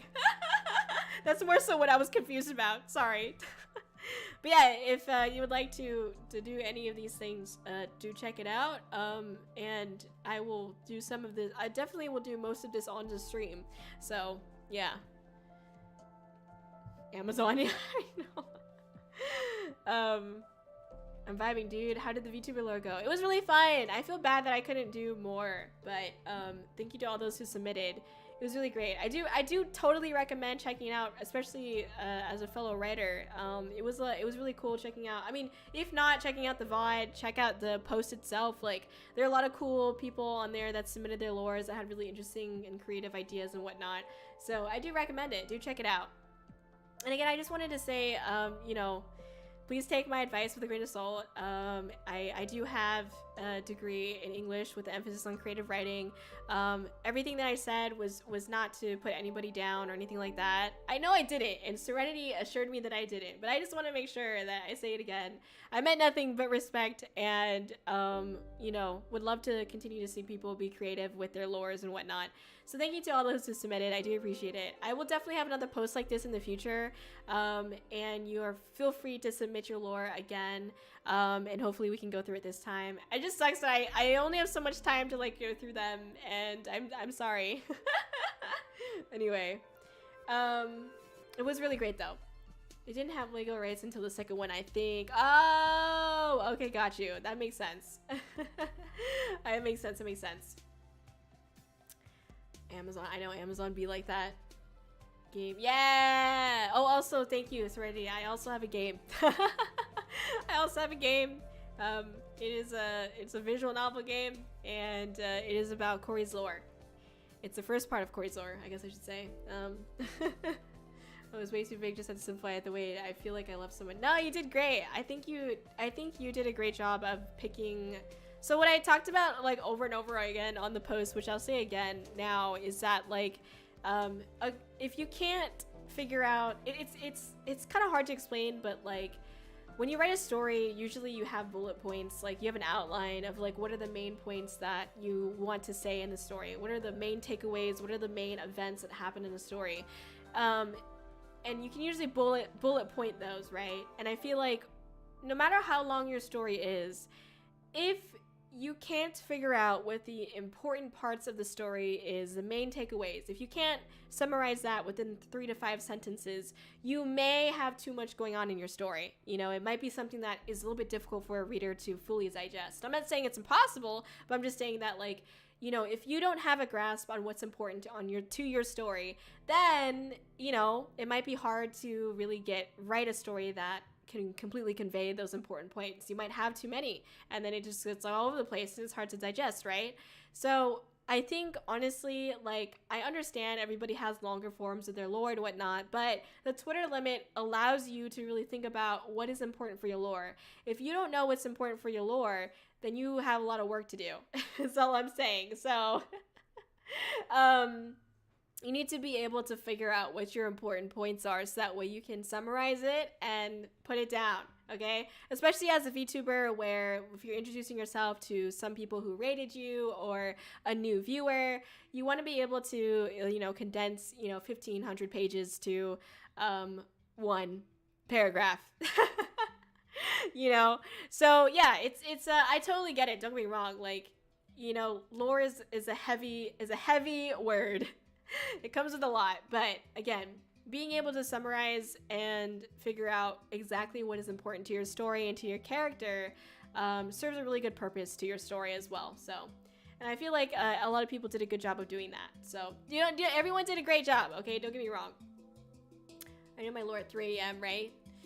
You can see Kōri's English degree in action in her game. That's true! That's, yeah, you could do that, or don't. I'm just kidding. Just all the shit jokes. flashing behind my eyelids right now, all the shit jokes. Yeah, my English degree in action. Shit joke after shit joke. For me, an easy way to compact the story was thinking, if this was a book, what will I find on the back of it? That's true. Yeah, that's a good way of doing that as well. Very smart. Good idea. I agree. Nod. But yeah, thank you everybody for submitting. Again, it was really cool going through all those and learning a little bit about VTubing writing. I know it sounds silly, but no, it's a real thing. Like I said, I had made a lot of observations about commonalities between everybody's like lore and whatnot, and it's very interesting to see some of the things that I did. So yeah, it's cool. Everyone did a great job. Keep doing what you do and just have fun. Seriously, that's all I did, you know. But I just have, unfortunately, I have some degree to back me and help me like communicate what I want to do. So what I think is fun. Sometimes it's hard to communicate what you think is fun, okay? It's just natural. Anyway. Yeah, I'm excited to be going to con. I did for those of you who care, I'm not saying you have to care, but I did a test setup a little bit, a kind of a test setup yesterday. I have a table that's about the same size as, like, if not the same size as what the table is gonna, or the booth's gonna be like at Fan Expo. And so, like, I have like my backdrop, I put up the banner and the cardboard cutout. I put out like where the merch is gonna sit, where the laptop and the TV is gonna sit, all that shit, okay? So I'm trying to like get as much of a good understanding, and obviously I want to get it all laid out so that way I can take a picture of it and then send it to whoever's gonna man the booth and be like, okay, this is what you're doing. this is how this should look, okay?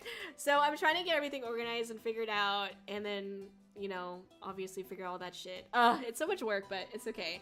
I'm definitely like still stressing about it, but it's getting better as the days go by and I get more stuff done.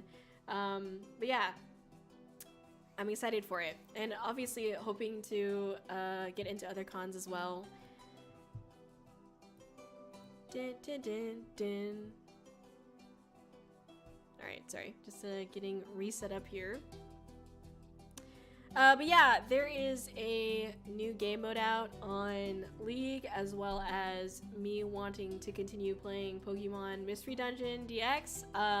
So I was thinking about streaming some more, but I'll see. I gotta eat dinner first, at least tonight. So I don't know if I want to stream more tonight or maybe tomorrow, if not tonight. We'll see. Otherwise, I'll probably be on the Discord streaming a movie. If you want to check out the Discord, the link is below in the about, or I just sent it in the what is it called, the chat as well, if you want to check it out.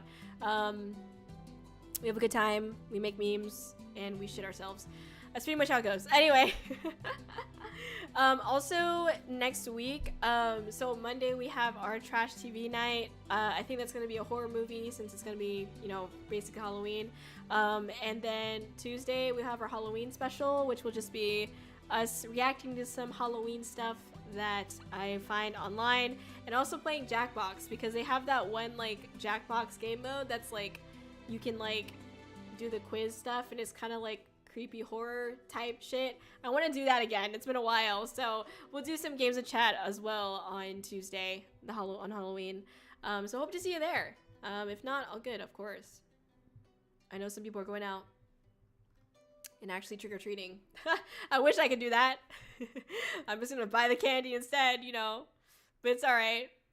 Anyway, I wish I could. Same. Same. Felt hard in my kokoro. It's too bad, honestly. It's too bad. It's okay. Maybe one day when we, we're just like so old that like no one cares anymore, that'd be kind of cool. So old that nobody cares. I'm just messing. Anyway, no, I think it's gonna be fun. I know like my mom is kind of like, why, like no one goes to where my mom lives, I guess. Like she doesn't have that many trick-or-treaters anymore, and that makes her sad. Also, I don't know if I told y'all like publicly, but my freaking mom got a dog. I forgot. I don't know if I told y'all that. I just realized. I have no idea, but yeah, my mom got a dog, so that's kind of cool. She's very, very, very happy about the dog purchase, but no, she's happy. I think the dog definitely like fills in a nice, I guess I don't want to say gap because that sounds weird, but like feel something in her heart, because I definitely think she misses me. No, I'm just kidding. I'm kidding, but we did like we did like have dogs like growing up pretty much my whole life, so I know that like it sucked when we had to it sucked when our dogs passed away a couple years ago. And so I know that she's really happy right now. And the dog's name is Mochi, and it's a Frenchie. These are the dogs that are like getting stolen, by the way. And I'm like, great job getting the dogs that are getting stolen. Okay. But yeah, that's my mom. I love her. She's happy. Oh my gosh, thank you so much for the raid! Mystic, hello, nice to see you. How are you doing? Welcome in. Hello. How are you? How was your stream? What did you stream today? Hello. We had gone through some VTuber lore today, and we basically, we looked at some lore, and it was really cool. It was a fun time. And gave some constructive feedback and what we liked about it, things that we wanted to see more of, and things like, it was really cool. It was a great time. Thank you so much for the raid. How was your doing? How was your stream? What's new? What's good? We're just hanging out right now. I was just talking about, what was I talking about? Oh, my mom's new dog. Welcome. Today I learned a lot. Thanks for the points you pointed out to me. I'm gonna get home and write a lot. Let's go! You do that, Okami. I believe in you. Heck yeah. You got this. It's a great time, okay? Writing is epic. Writing is powerful, okay? You got this. And I'm glad that I was able to help a little bit. Or hopefully help a little bit. I don't want to give myself too much credit, okay? But yes, good luck. You got this. And get home safe. And enjoy some snacks while you work on it, obviously. Very epic. Good job. But welcome in. If you don't know who I am, by the way, my name is Kōri-Oujo, and I'm essentially a raccoon that got isekai'ed into an ice princess body, and I'm from a world called Xylon. I'm a variety streamer. I stream anything but puzzles because I'm kind of dumb, and I work on a lot of projects. I have an album out on Spotify, I have a podcast, and I have my own self-produced game as well. And yeah. Self-produced game, Christ. 150 hours plus per cries. Anyway, now past 400 pages. Let's go! 400. You got this. Heck yeah. The fire in your eyes burns bright. I don't know what I'm thinking. It sounds like such an anime line. You know what I mean? Oh my god, I don't know when the last time I watched anime was. I was like looking at some anime that like one of my streaming services like has like included, and I was sitting there like, oh wow. there was some good stuff, but mostly just like trash. I'm just kidding. Mostly just like trash, and I'm looking at I don't know what is one that I saw that I can't. Oh gosh. Sword Art Online, yeah, fuck that. I'm just kidding. Hydrate, thank you for the hydrate. Chug. Very yummy. Thank you. Appreciate it. New anime is Garbo. I did binge Cyberpunk last night though. Oh, nice. Let's go. Wait, do you mean like new anime this season? Or do you mean Cyberpunk? Cyberpunk is pretty good. was great to start at midnight. Yeah, wow. No, I like Cyberpunk. Nah, just like most new. Oh yeah, fair, exactly. That's true. I don't even know like what people are like watching right now. Like what's hot and booming, you know? I guess most of this, like all the summer anime, it's like gone obviously, and the winter is like everybody has like school and shit like that, so they don't want to release any anime because no one's gonna watch it, or less people have time to watch it, I guess.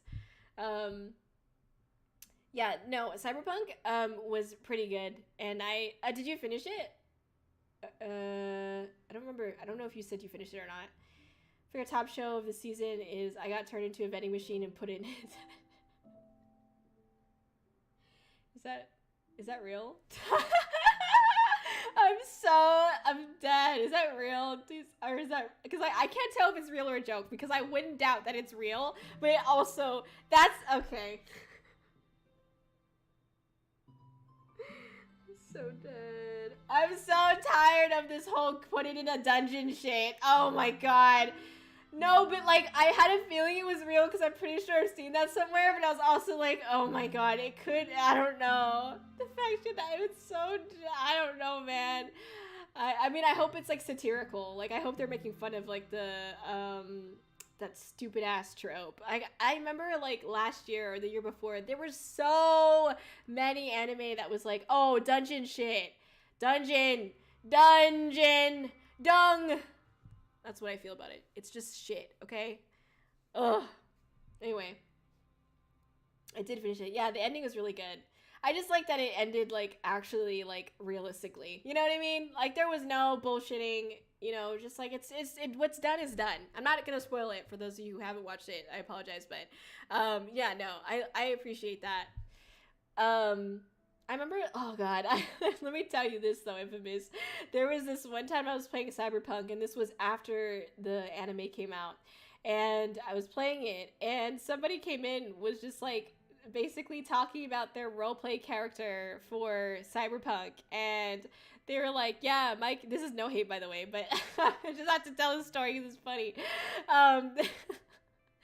So they're like, yeah, my character is like, in love with like Lucy, but like will never tell Lucy and just wants to help Lucy like do this or that. I'm just like, oh god. I was just sitting there like getting stuck in a car in a random parking lot in Cyberpunk, and this guy was just going on about their fucking Cyberpunk RP character, and I was just like, wow, this is my life.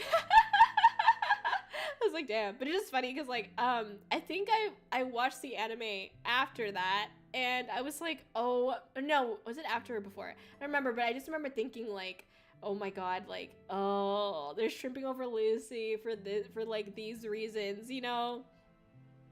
I don't know. Because let's be real, okay? Lucy and what's his name? David's, like, relationship was kind of, like, funky fresh, okay? That was kind of weird. Like, how they just decided to, like, fall in love with each other after, like, literal betrayal and just, like, be okay with that, but... No! Okay, literally infamous. I hope you're not joking about that, because I felt similarly, okay? I literally was like, oh, great. I, like, rolled my eyes. I was like, oh, fucking, of course. Oh my god, I don't know. I feel similarly. I personally was like, you know, Lucy was a cool design, semi-cool character for helping, like, the character development and move the plot, but, like, actually, no. I don't know.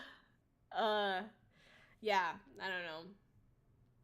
I mean, of course she lives, you know, but anyway. I don't know, I just like, so frustrating to watch that. Anyway, whatever. It's just me, okay?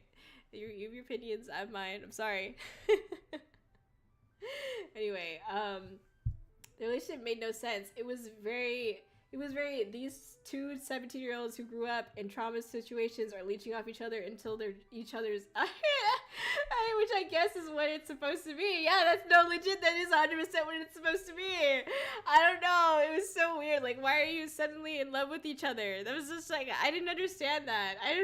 It's like, why? I don't get it. It was not. They were not as a relationship or like love relationship characters. Like, they were not impactful at all. I was kind of like, is this even necessary?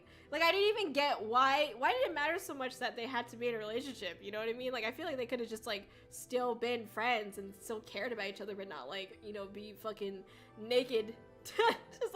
just constantly naked, okay? Which, what the fuck, by the way? Put some clothes on when you go to sleep, goddamn. What if you wet the bed? It's just on your straight piss all over yourself? Goddamn. I'm just kidding. I don't know what I'm going on about anymore. I should have ended the stream a long time ago. Anyway. Yeah, but otherwise the anime was cool. I mean, I really liked this, like, the world building was really good. They did a good job at, like, telling the story of the world, like, how fast death comes and how heartless it is in that world, you know? I think they set it up really well. And then as it went on, I was just like, God damn it. But it's alright. It was good. For what it was good. I was entertained by it. And it ended as it should have, okay? Anyway. Dun, dun, dun, dun, dun, dun, dun. And then that, like, final last deep note. I like how they showed a lot of similar areas to the games, though at a certain point it felt like meh, and they wasted David's characters. Honestly, right. That's how I feel too. Wow, did they wait? I know, they did. I know they did. She was cool, you know, like, she actually had some, like, character development, like, a little bit, you know? Like, obviously, like, David kind of had character development, but for the most part, like, he was the kind of character that kind of stuck true to his, like, initial beliefs the entire way through, which was fine, you know? That's the kind of character that you don't necessarily need development with, if that's, like, what you're going for, is literally a character with no character development. But, like, she had character a little bit, like, we hardly saw her, and she still had character development, okay? More character development than everybody else. Damn it. She was cool. I liked her a lot. It's always the ones that we like, you know? It's always like, damn, I like this character. Oh, great, they're dead. I liked when they wrote their VTuber lords. Oh yeah, the RP character? Yeah, sure. Okay. Alright, settle down. We're just hating on, okay, no, we're not doing that. Anyway, today was a great day, and I feel like we should start closing up, because I gotta eat dinner. That's the only reason why, because I'm hungry. Fuck you, I'm hungry, okay? Anyway, there is Chewbacca, who is playing some Fortnite. Don't anybody get any ideas. They're playing Fortnite. They're celebrating their 1 year anniversary as a VTuber. So wanted to send us over there to support. And yeah, thanks everybody for the stream today. And I hope everyone continues to have a wonderful night. Happy 1 year to this fellow streamer. They're playing Fortnite again if you want to check it out. Otherwise, at least wish them a happy affiliate or 1 year anniversary, because that's cool, you know? And we just celebrated ours. I'll be back. If not sooner, I'll be back for sure on Tuesday with the Halloween special if you want to hang out. But yeah, thanks everybody. I really appreciate it. Have a good night. Goodbye.